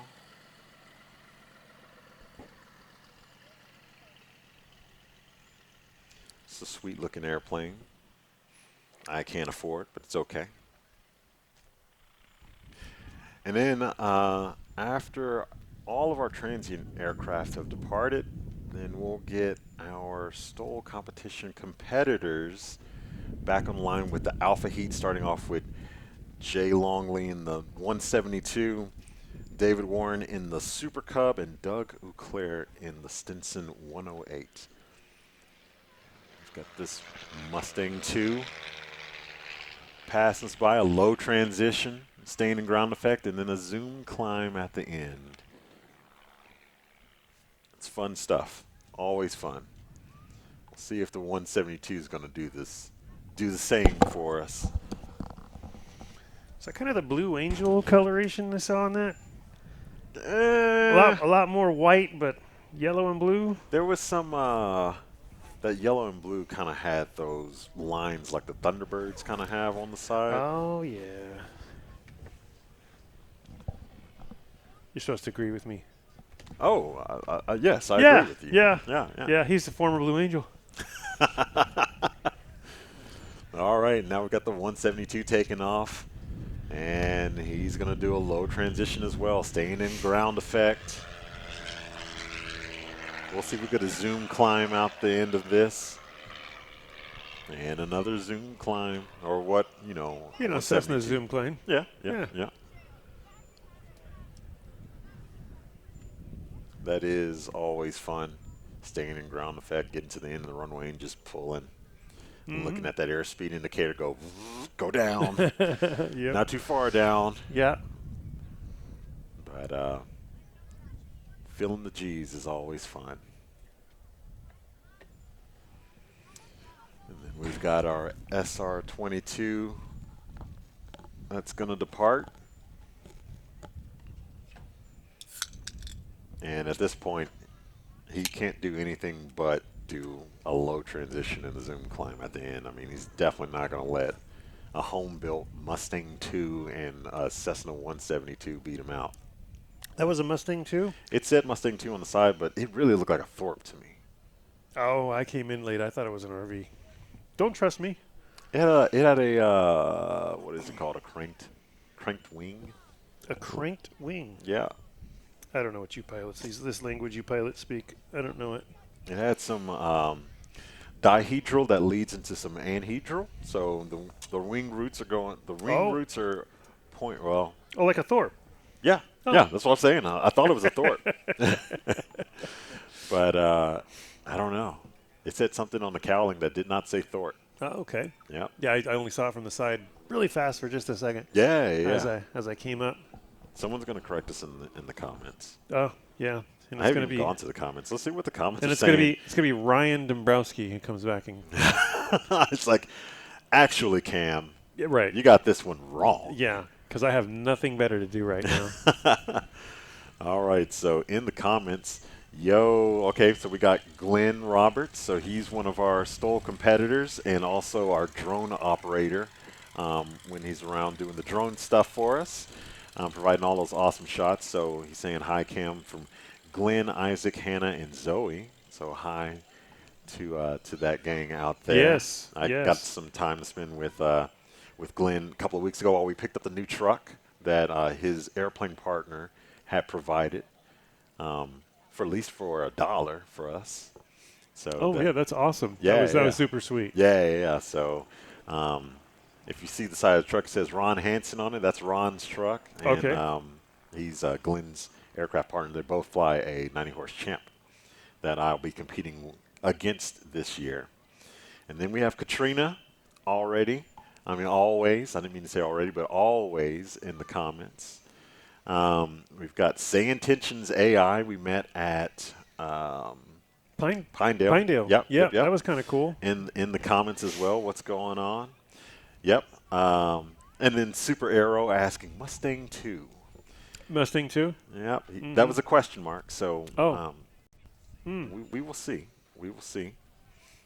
Who else do we have?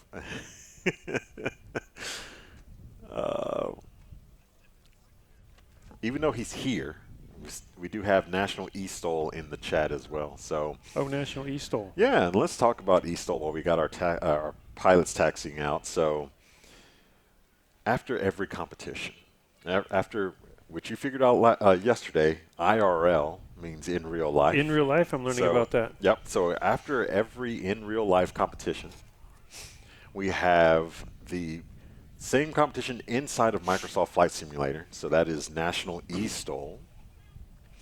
I'm usually announcing. I haven't been because of getting my computer back in order, getting a computer because I didn't have one up until the last competition, and then I was out of town. All right, SR-22 is actually taking off. No Zoom climb. All right, thanks, bro. Climbing a little early. So cool. Yeah. But when's he gonna bring the gear up? Yeah, when is he going to suck the gear up? Mm-hmm. The airplane has fixed gear, by the way. But yeah, so STOL, we've got Appalachian Mountain STOL that's happening right now in real life, live. And then not next weekend, it's going to be in 2 weeks because we have Heritage STOL, so we're not actually doing the STOL the weekend after. But our next competition will be Appalachian Mountain STOL inside of Microsoft Flight Simulator. So if you're playing on Xbox or on PC, you can hop in. What you want to do is go to nationalstol.com/chat. That's going to put you in the Discord with all of our STOL competitors and all of our admin. I'm in there as well. We'll get you straightened out for everything that you need, what server we're going to be on and all of that. And then you'll get to compete as a STOL competitor at home, sitting in your nice rig. We got some competitors that have those full motion rigs, like Smitty. Really? Yeah. And we always do they have real controls, or do they have? Is it all a keyboard? No, he's got real controls. Real like controls. A real stick, and like it's violent. Really? It's super violent. Like we've seen video of Smitty crashing, and like I want to try that someday. He was saying that he gets bruised if really he crashes, and then not too long after we all figured this out with him, we were looking at the broadcast because we always showcase him, and we noticed that there was a hole in the wall behind him. Really? Yeah. Man. So that full motion rig that he has is as real as it's going to get, honestly. But you can do that at home. You can sit on the couch with your Xbox controller, or you can sit in your rig, or you can sit on the couch with the keyboard. I would not do STOL with the keyboard. No. Yeah. I want to sit in a rig. I want to try that. Where do I go? Where's the closest I can go to Idaho and do that? Honestly, I don't know. You have to build it yourself. But, I mean, there's got to be somebody else that can sit in their rig. Like one of our competitors that maybe has one? Yeah. I don't know. So in the chat, or if Katrina knows, or if anyone knows, like hop in the chat and just say, hey, if you're anywhere near Boise, give us a shout because Josh wants to try your rig. I want to try it out. Yeah. As we have this RV7A Mustang 2 come by. I don't know. Right. Yeah, Thorpe. Now this is a Mooney Bravo model, yeah? Yep. All right, we're on the go. Ooh. With David Warren. This Mooney's got a full house. Jay did take off just before David, so don't want to forget Jay's takeoff. Let's see where he's sitting at. I thought the people in the Mooney would wave. They should have waved. They It's a didn't. Mooney.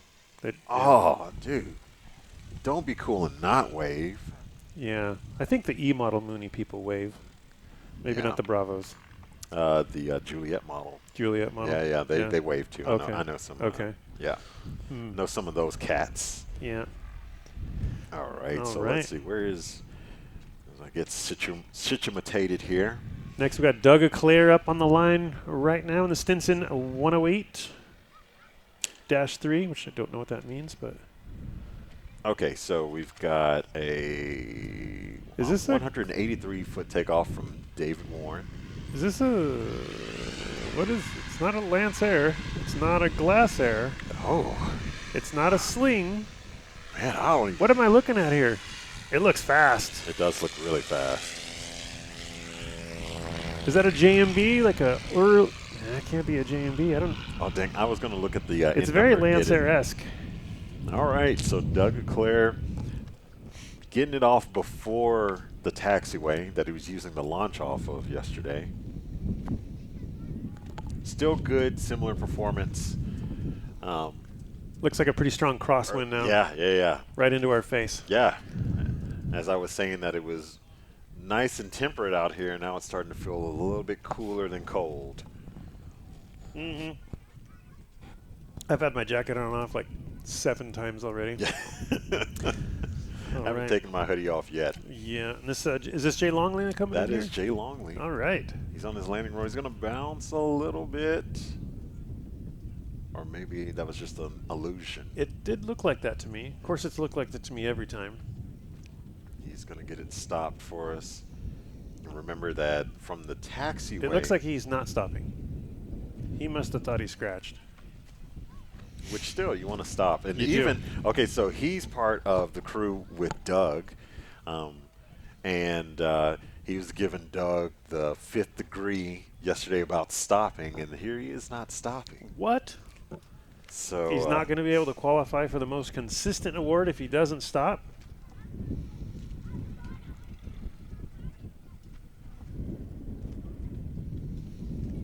All right, and so getting some. Airboss has told him to continue because he did scratch. Oh, okay. Yes. All right.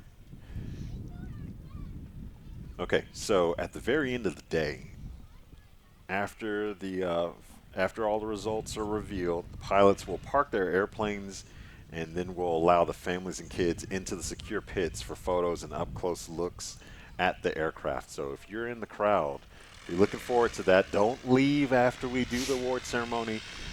Make sure you allot some time to go into the pits, talk to the pilots, ask them questions about their airplanes, and ask them how you can get into aviation as well. They'll be glad to talk to you about it. David Warren just landed. We're going to get a number from him. It's going to be 185 feet. So he had 183 feet takeoff, 185 feet on the landing. We got a transient ship slipping in on the. Oh no, taking off on the hard surface. All righty, another Cherokee variant of some type. Actually, it's a Warrior. I remember seeing it on the side, so that is. See, I stick with Piper. A lot safer between the Cherokee Warriors and the Comanches. I mean, it's like, yeah. It's such a safe move. Yeah. Taking off from the Piper.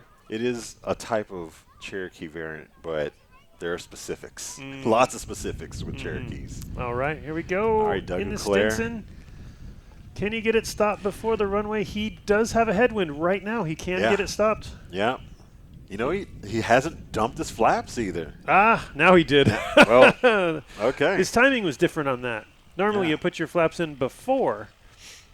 Yeah, and then you dump them after. I do understand the theory of using the flaps to slow down, but at the same time, you also create lift. And, and they don't look like they're big enough to create a lot of drag. Yeah, no. All right, as we have our RV departing. All right, so for Doug, that's going to be 480 feet on that landing. And it looks like we actually have a scratch from Jay and from David before then. So let's see what Doug's latest combined total is. Bubbles was guessing that Lancer was a 360. It does look a lot like a Lancer. I mean, it looks a lot, but something's different. Yeah, I'm just going to have to. I wonder if somebody put a mod on or something. I can't really tell, but yeah, Bubbles, thanks for chatting in there. And Katrina said there's 2 pilots in STOL that have a motion rig, one in the U.S. and one in the U.K. I'm like, that sounds like it's pretty rare. Yeah. It's not very common? No, I mean, like, Smitty's rig is just, that guy is. Smitty was the one? He's the one over, he's the one on this side of the pond. Okay. And his rig is something extremely substantial. But yeah, no. That's the full motion rigs are going to be, they're going to be pretty scarce. They're pretty expensive. Yeah, are they? I mean, I think if I remember correctly, he spent $20K on that. Oh. Yeah, I mean, we're talking about money, like airplane money for a rig. Yeah, that's why it's cool. This is really cool. We have a Cherokee with scoops. Scoops, yep. Yeah. Yeah. Like a STOL kit Here or comes something. that Lancer-ish.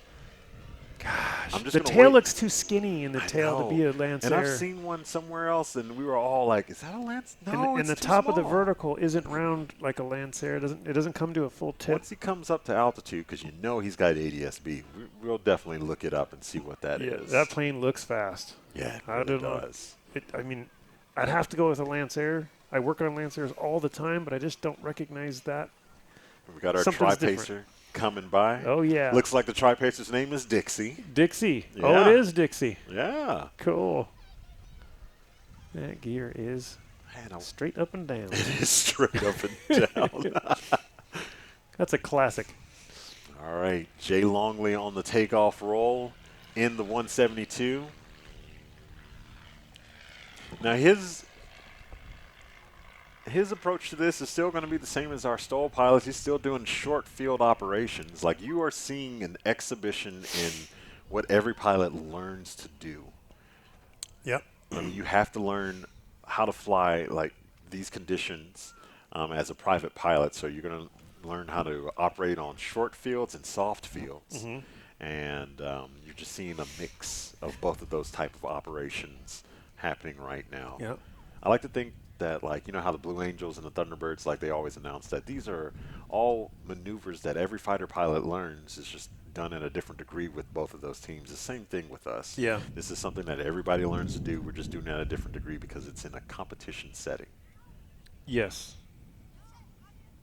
And the other thing with that is, oh, never mind. We got the Piper Cub coming up. Oh, we can come back to Super Cub. that thought in just a moment. David Warren. That looked Perfect pretty good. takeoff. Yeah. He had a headwind. He had a headwind. He pulled at the right time, and the mains were gone. I'm thinking there might be saying like 150 to 175 maybe. Oh, let's see. 158.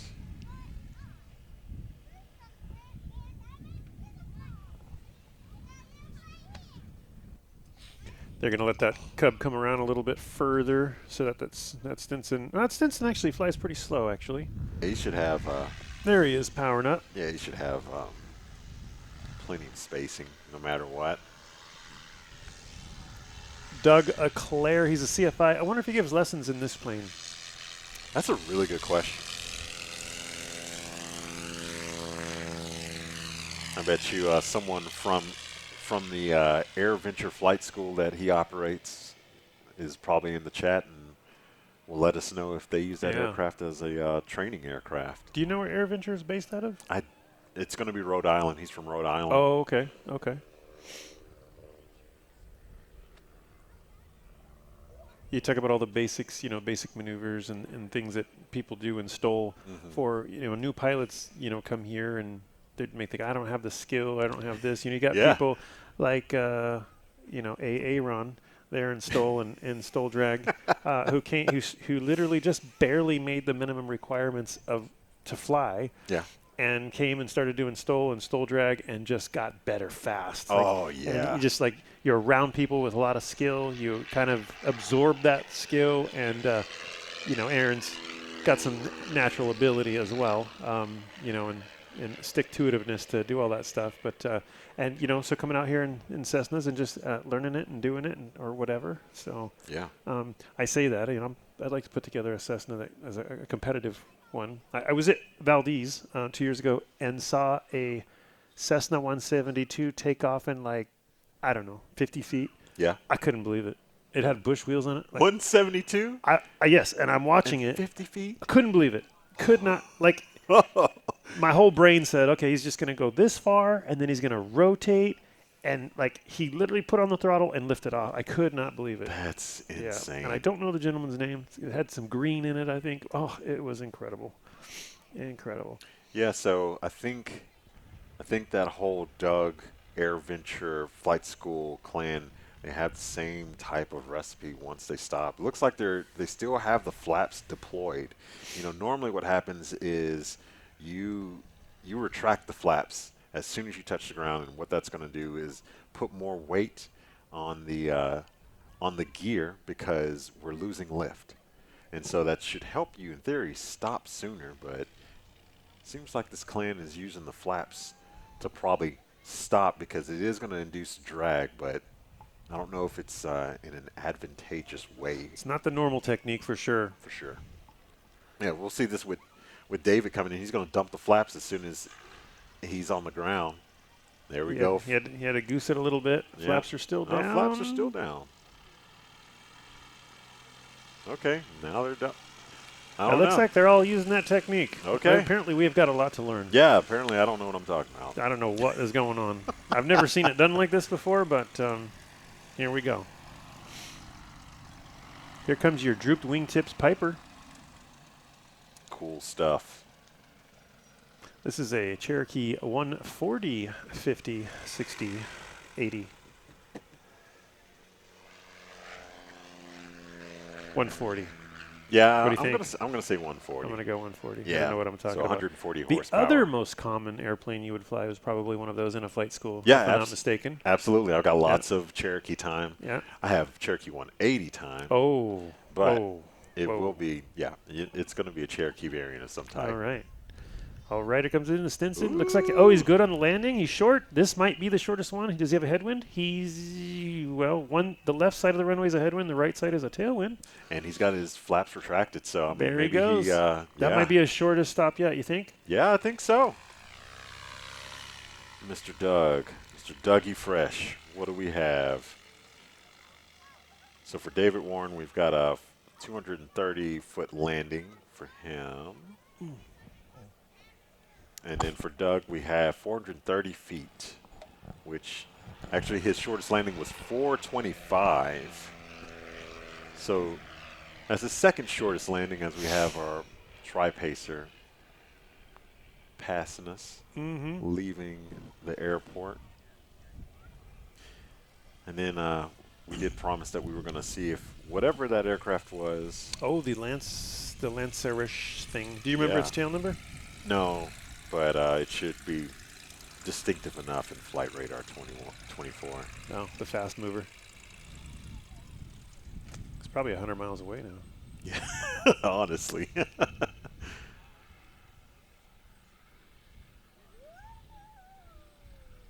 I worked on a Lancer, and the cruise speed was 257 miles an hour. All right, Jay Longley on the go. Okay, and it appears that is a 2013 Arian Lightning. That's why I didn't. I don't even know what that is. What that is. Yep. It was cool looking. It's very JMB Lancer-esque. Yes. Arian. I've heard of Arian.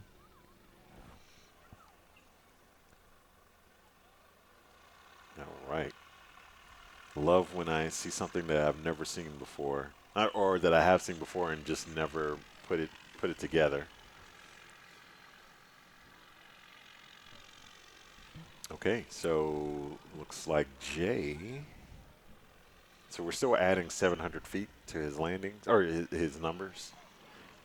Are we? 'Cause Yep. it looks like we got the number 15 on his takeoff. I don't think that was a 15-foot takeoff, so. But so if that's the case, we were looking at 715 feet on that takeoff for Jay, which is excellent in a 172. Right. Yep. Yep. Not bad. Yeah, this is not, I mean, like, just because his takeoffs are longer than everyone else's does not mean that he's not a great pilot and he's not getting it dialed in. I mean, Yeah. he's putting in some work and doing some awesome things in a 172. And here we go, David Warren. No wind.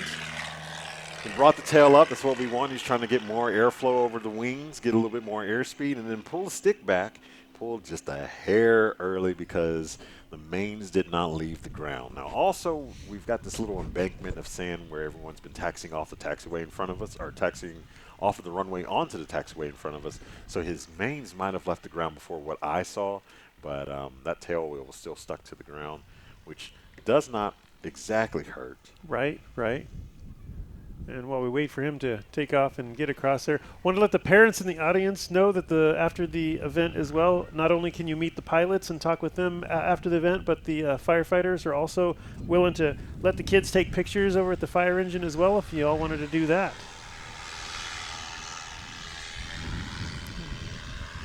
All right, here we go. Doug Leclerc in the beautiful Stinson 108. We'll see that tail come up in just a moment. And then it'll come back down, and he's going to leave the ground. All right. On cue. Perfect. Yeah, all of his takeoffs have been better than what he was doing yesterday, even though the winds were crazy yesterday. Still got his flaps down. They'll come up here in a second. Where are they at? They're still holding down. Yeah. Yeah. Yeah, fly the pattern with him. What the heck? All right, so on final, we've got Jay Longley coming in on the pavement. And final lap for them? Final lap. So, yeah, Yep. after this, we'll have Dennis Rowe and Matt Dorsum back out, and then that'll be the end. Yep, that will be the real battle. And you can see a little bit of... You can see them puffs of smoke from the tires. You could say that. Yeah. I see that there, too. Yep. That might be his shortest landing. I think that's going to be his shortest landing yet. Yeah. And he's out there puffing smoke on the runway. Yeah. And then right behind him is David Warren, who did scratch on the last run. This will be his final lap here, coming in for his final landing.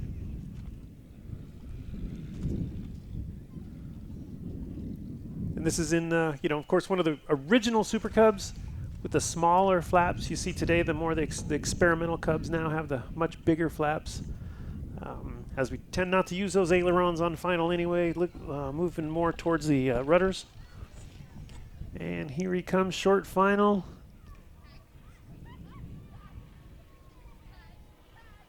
Watch for that tail to drop. And it did not. He brought it in. He brought it in straight. Yeah, we are good. Yeah, a great descent rate. Looks like about between 2 and 225. Yeah. Yep. Jay Longley's taxiing in front of us, wearing that bright red Lift Aviation helmet provided by Lift Aviation for our rookie pilots. Okay. Our last aircraft coming in for this heat is this 1949 Stinson. The pretty shiny blue and chrome polished aluminum. Yep. So that was 217 feet for David Warren on that landing. All right. What was the last landing then for Doug Leclerc? Doug Leclerc, his last landing was 880. Oh, I'm sorry. Last landing was 430 feet. 430. All right. His combined total right now is 880. All right, here he goes. Which that number just keeps dropping. Can he beat that one on his last run? 430. It's the number to beat for him. Oh, he's going long. Oh, and he's bouncing. a little bounce. He's carrying a lot of extra speed. He's going to go all the way to the pavement and then over the pavement. Yep, and he's got those flaps. Oh, we are wrong. He's like, I'll show you. Oh, got it stopped before the He pavement. got it stopped. Yeah. Not his shortest, but he's like, I am not going to turn around. And he had those flaps dumped. So, I mean, like. Nice. He definitely, definitely had the recipe for success. Yeah, that's a much bigger airplane. That was some great flying by Doug Eclair. Great job. That's 550 feet. Awesome, awesome. On that landing. So now next we have taxiing out is our Bravo Heat. And that is going to be the battle. Speaking with Dennis Rowe, he knows what he has to do to try and beat that kick fox. He has to get behind the power curve, hang the plane on the prop, get in there a little slower, higher angle of attack, meaning pointing up quite a bit more, and take more advantage of those wings. It's difficult to do. It takes a lot of skill, and it's really going to be his only option in order to beat a plane that's so similar that has flat slats. So we'll see how this goes. Matt Dorsum should be taxiing out now right behind him. There we go. All right, yep. And there's Matt.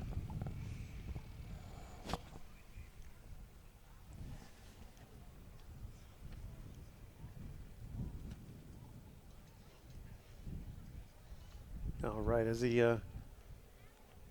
the stress is on, does he? Oh, he's got a tailwind right now. That is not good for him. It's not going to be conducive to anything fun. Yeah.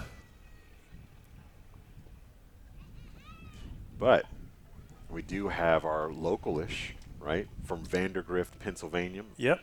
Dennis Rowe. I feel like if the crowd is a little loud for him, he'll do better. I think so. Yeah. Oh, I hear some screaming out there. There we go. Yeah, let's go. That's it. That's how you do it. All right. Because his competition is from Kansas. Oh, yeah. Where's Kansas? He's bringing it up. Here comes the power. And he's off. Aggressive. Oh, slightly early. Just slightly. He wants it, though. He really wants it. Oh, yeah. And did I hear him correctly say that he was going to start dragging it in? He did. All right. He's gonna try and drag it. Look at him get that altitude. He's dragging it in. He's going for all the beans. All of them. Yes. Yes, all the legendary aviation coffee beans. That's right. That's right. Yep. All right, we're getting Matt Dorsum geared up for his next few runs. This must be an RV9 taxiing by. This is the bigger one. Oh, okay, yeah. Lower profile. Yeah. Cool weekend airplane. Oh, I could be wrong about that too. Could be I don't know if it's an RV with a nose gear. I'm like, I don't even know what that is. All right, Matt Dorsum is on the run. Oh, no! What did we just see? He got a crosswind instead of a tailwind, and he was able to capitalize on that.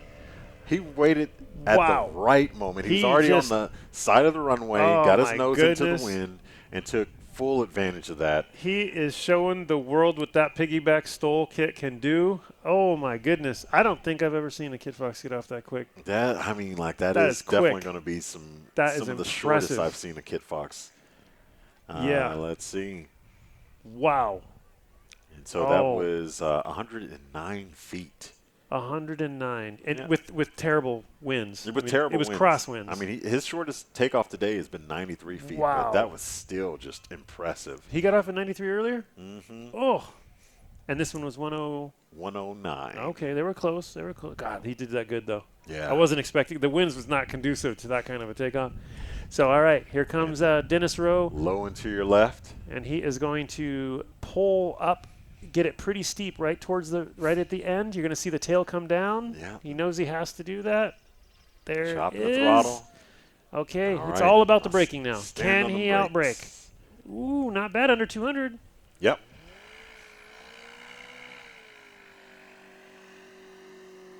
Okay, yeah.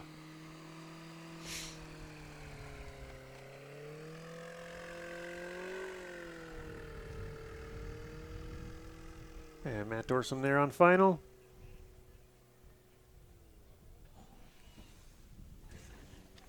Yep, looks like Matt is going to try and drag it in as well. And this is where it's going to make it or break it. I mean, I think at this point, Dennis is going to have to rely on his brakes. Yes. And his braking power, and if or a Matt, scratch. yeah, that's true. Ooh. Yeah, so, excuse me. We've got. Oh, their landing is they're real close. Yeah, they're very close.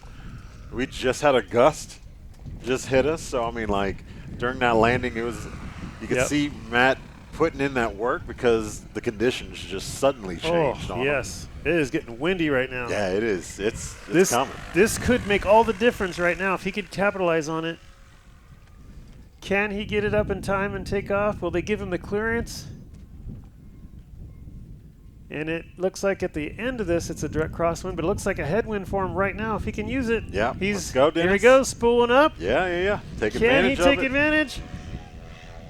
He yes! did. He did. Heck yeah. All right. So we'll see how this goes. All right. This is going to be super close. He had that headwind, that wind on the nose. I don't know why. Now the wind is still on the nose for Matt Dorsum. It depends on what the wind's going to do for him. That was 99 feet for Dennis Rowe. 99 feet. That must be his closest that takeoff? is his shortest takeoff for the day, Okay. and puts him super close All right. to Matt. And the wind is still holding steady for Matt Dorsum, so he can also take advantage of it. He can. His shortest takeoff was 93 feet. 93, okay. Let's see. Yeah, that legend flag is looking pretty strong over there, which is close to him. Mighty and strong. Well, let's see what happens. Looks like it's lightening up just a little. All right, power's coming in. The legend flag is going strong. Oh, man. That's another short. That was It had short. to have been somewhere around the 90s, somewhere in the 8. I'm going 109, and I'm just making that up. Let's see what they say.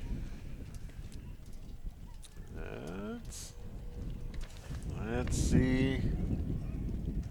Waiting for the official score on that. This is close. This is exciting. Oh, yeah, it's very exciting. 91 feet on that. So that's 91. That's his shortest takeoff for today. Okay, so he was also able to take advantage of it. Yep. So this is going to come down to braking only right now. Yeah, essentially. If Dennis can outbrake him substantially and make a good landing and keep it soft, Dennis could possibly pull it off.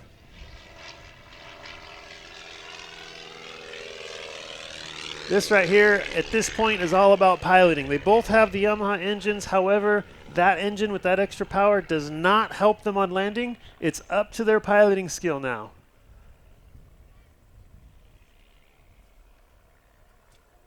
And Dennis is going to use the low approach, which he hasn't been using in his last few runs. He was using more of the high, steep approach. Yeah. He's going to get in there. I call it the Steve Henry approach, the low, Yeah. and get into the air that he's going to be working with and feeling. He's getting real slow. He's getting really slow. Yeah. Oh, he's real close to the ground. This is dangerous because if he catches a sinker, he can just touch his wheels on the ground, which will cause him to be a scratch. Here he comes. Does he pull it? Steep, steep, steep. That's the steepest yet. All right. Oh, no. I think you're saying it's a scratch. No, you've seen his head in the cockpit. Not happy about that. He's got one more run, right? Yeah. He's got one more run. So when you're pushing that hard, that's one of the things that can happen. He's trying. Darn, he's giving it all he's got. Man, yeah. So this is when it gets really exciting. The head-to-heads. And now you can see Matt Dorsum in this Model 4 Kit Fox with those slats. He obviously appears to fly slower with those slats. Of course, right now it looks like he's hitting some bobbles. Yeah. Is it timing going to work out for him? All right, let's get over the line. He's over. I don't know if that is better than his previous runs. Of course, that takeoff is. Yeah. So we're looking at like somewhere around 125, 120 feet or something like that. Nice. from where the judges were. That's actually 130 feet on that landing. 130. That's awesome. You know, I've never been a bump cow fan, but Yeah. it really looks good on that plane. I'm just so used to them. Yeah. It's just benign. To Yeah, me, you know, right, it's just right, like, eh. right. But that it does original look Dean good. Wilson design. Yeah, you know, yeah. That was, oh man! And if you asked me at the time, I would have said it was ridiculous, but Same. it was brilliant. Yeah, it was brilliant. All right, here we go, and he has a crosswind. Oh! Wow. What are they going to call that? That looked good. That's going to be another sub 100-foot takeoff. I think you're right, which would put that at his shortest, if that is the truth. That's his shortest. That's 95 feet for Dennis Rowe. With a crosswind, he was not able to use it. Wow, he is not giving up. He's like, I want this.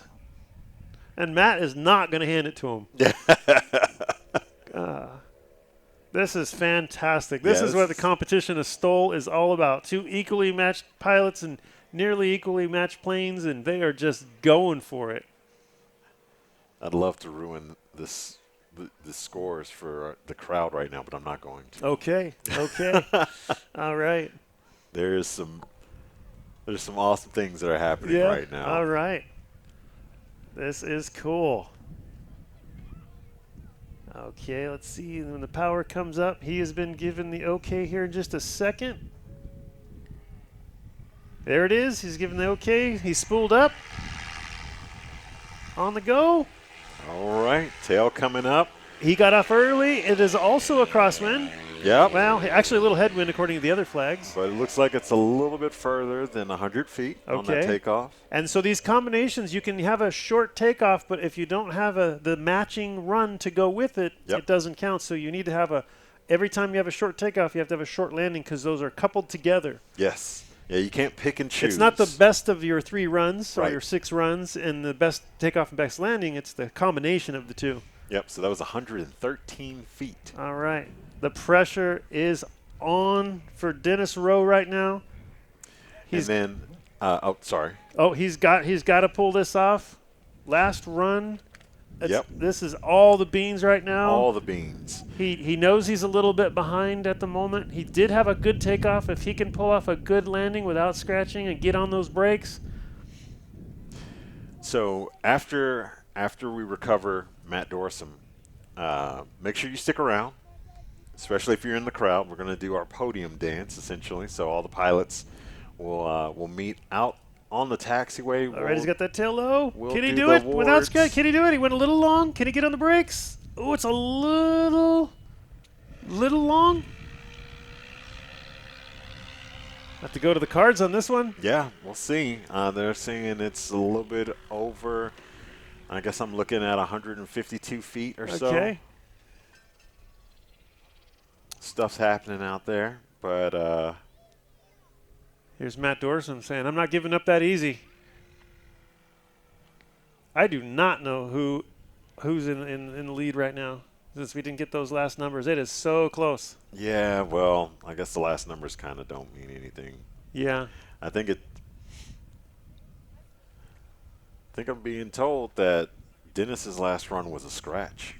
Not this one, but the one prior, which was his best with the 99 foot. Oh, that was with his best takeoff? Yeah, and his best landing. That was all right, Matt Dorsum's on the ground. They're showing it good presently. Right. And that is definitely a shorter landing than Dennis's. Okay, so let's see what that landing was. Dennis's was 154. Matt definitely beat out at 154. Yep. So that's that's 99 on that. Okay, well. That was a fantastic battle. What we're going to do next is go to the podium. So Matt and Dennis are going to park the aircraft on the taxiway, and then we're going to announce awards. We're going to find out who actually did the winning here. Yeah. And this is for all of them. So it's not just all the different pilots will be coming up to get their awards here. Yep. And don't forget, you guys can have yourselves and the kids meet the pilots right after this, and then also they can go over and get pictures with the fire department over there as well. Yeah. Alrighty. We'll be relocating this mic to over there and get Getting it it all set figured up. out in just a moment.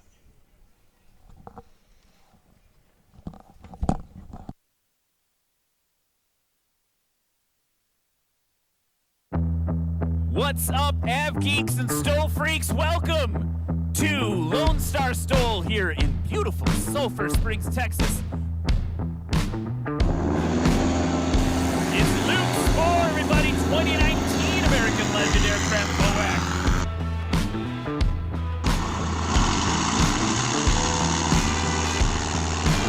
A round of applause for Chuck Olmstead. In the gray and orange MOAC, Brian Shirley, everybody.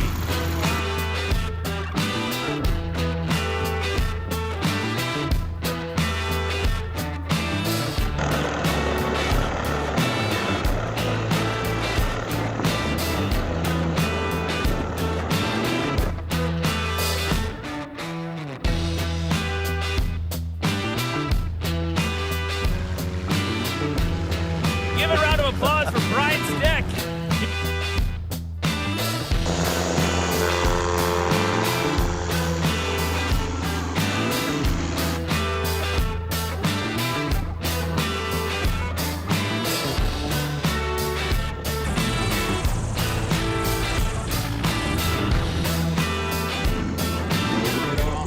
It's good. Textbook.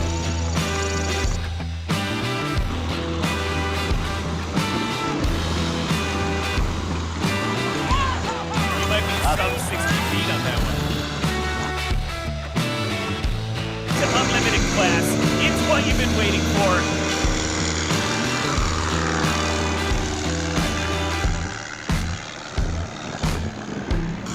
That's right, the Beast Mode MOAC, Colin Kaniva.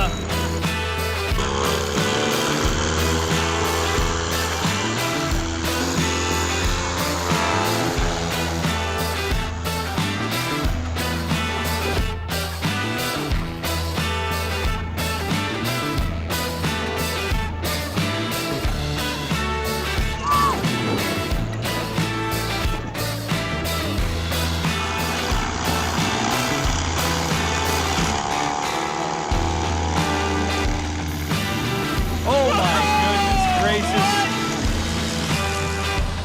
Frank Knapp showing that he deserves to belong here.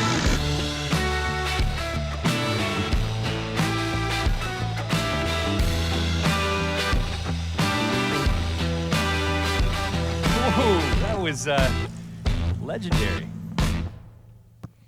All right, and welcome back to Appalachian Mountain STOL. We have our pilots up here for awards. We're about to hear some really cool numbers. I don't think anyone knows what's about to happen. Do y'all know what's about to happen? Oh, you do know what's about to happen. All right. Well, first off, I'd like to thank Discover Clarion County and the Airport Authority, along with Independence Health. Yeah, thank y'all for allowing us to come back for the second year of this event. We're very glad to be here. It is wonderful to be back in Clarion County. All right, and so for the spot landing competition, are you all ready for this? All right, so in fifth place with a score of 300 feet. Oh, we didn't get last names. Jay. There we go. Yes, please clap. Yeah, he did well. 172, Bone Stock Dry. Borrowed. Yes, that too. We need to definitely put highlight on that. In fourth place, we've got David with 10 feet. All right. And in third place with a score of 5 feet, Dennis Rowe. Yeah. And so we have a tie, but we'll do it as it's written on the sheet. So in second place with a score of 3 feet, Doug Auclair. Which means in first place with the score of also 3 feet, Matt Dorsum. Yeah, let's go. What's the secret, sir? I had my eyes closed. Okay, all right. Doug, what's your secret? Mostly luck. Okay, all right. There we go. So, let's see. Hold on, I'm working with paper and wind. I was offered a folder, and I was like, no, I don't need it. I'm a man. I can hold a piece of paper. Nope. All right. With the fixed wing cornhole, no one scored. So it was just like yesterday. I mean, it was expected. It's okay. But David did get the closest with a score of 11 feet. You were within 11 feet. Oh, yeah, thanks to his bombardier. All right, that's Kelly, who was his bombardier. Oh, we've got input coming from all over the place right now. All right, so let's go to the actual STOL competition numbers. Oh, hold on. I don't have numbers, so I'm going to have to do this backwards. All right, so with the score of 1132, Jay. All right.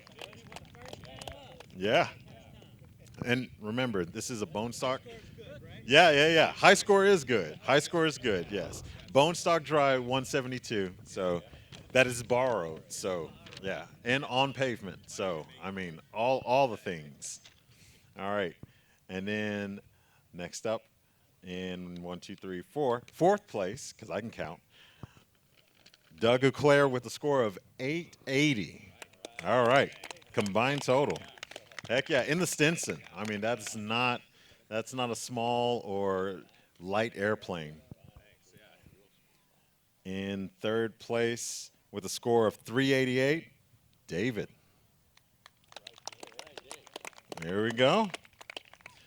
All right, so now we get to the last two. So it's going to be a toss-up, it seems. So looking inside, while we were in the booth, I was seeing the numbers like jump in between you two. But here we go. So with a score of 249 feet, Dennis Rowe. All right, number 2. And in first place with a score of 212 feet, Matt Dorson.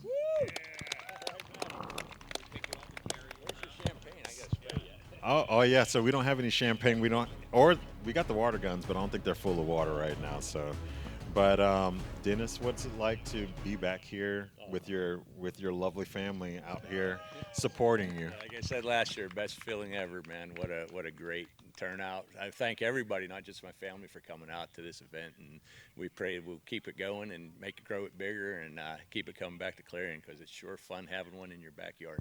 Yeah, absolutely. And then Matt, we talked last night or 2 nights ago. We were talking about how you were going to put points on the board. You're going to Virginia, right? You're going to Heritage STOL. So you're going to continue to put points on the board for the sport class and make Eddie shake in his boots. Well, I don't know about shaking in his boots, but we're going to make him work for it. All right. Heck yeah. So once our airplanes are safely parked, make sure if you're out here in the crowd, I know there's people that are leaving. You don't have to leave. You get to see airplanes and talk to the pilots.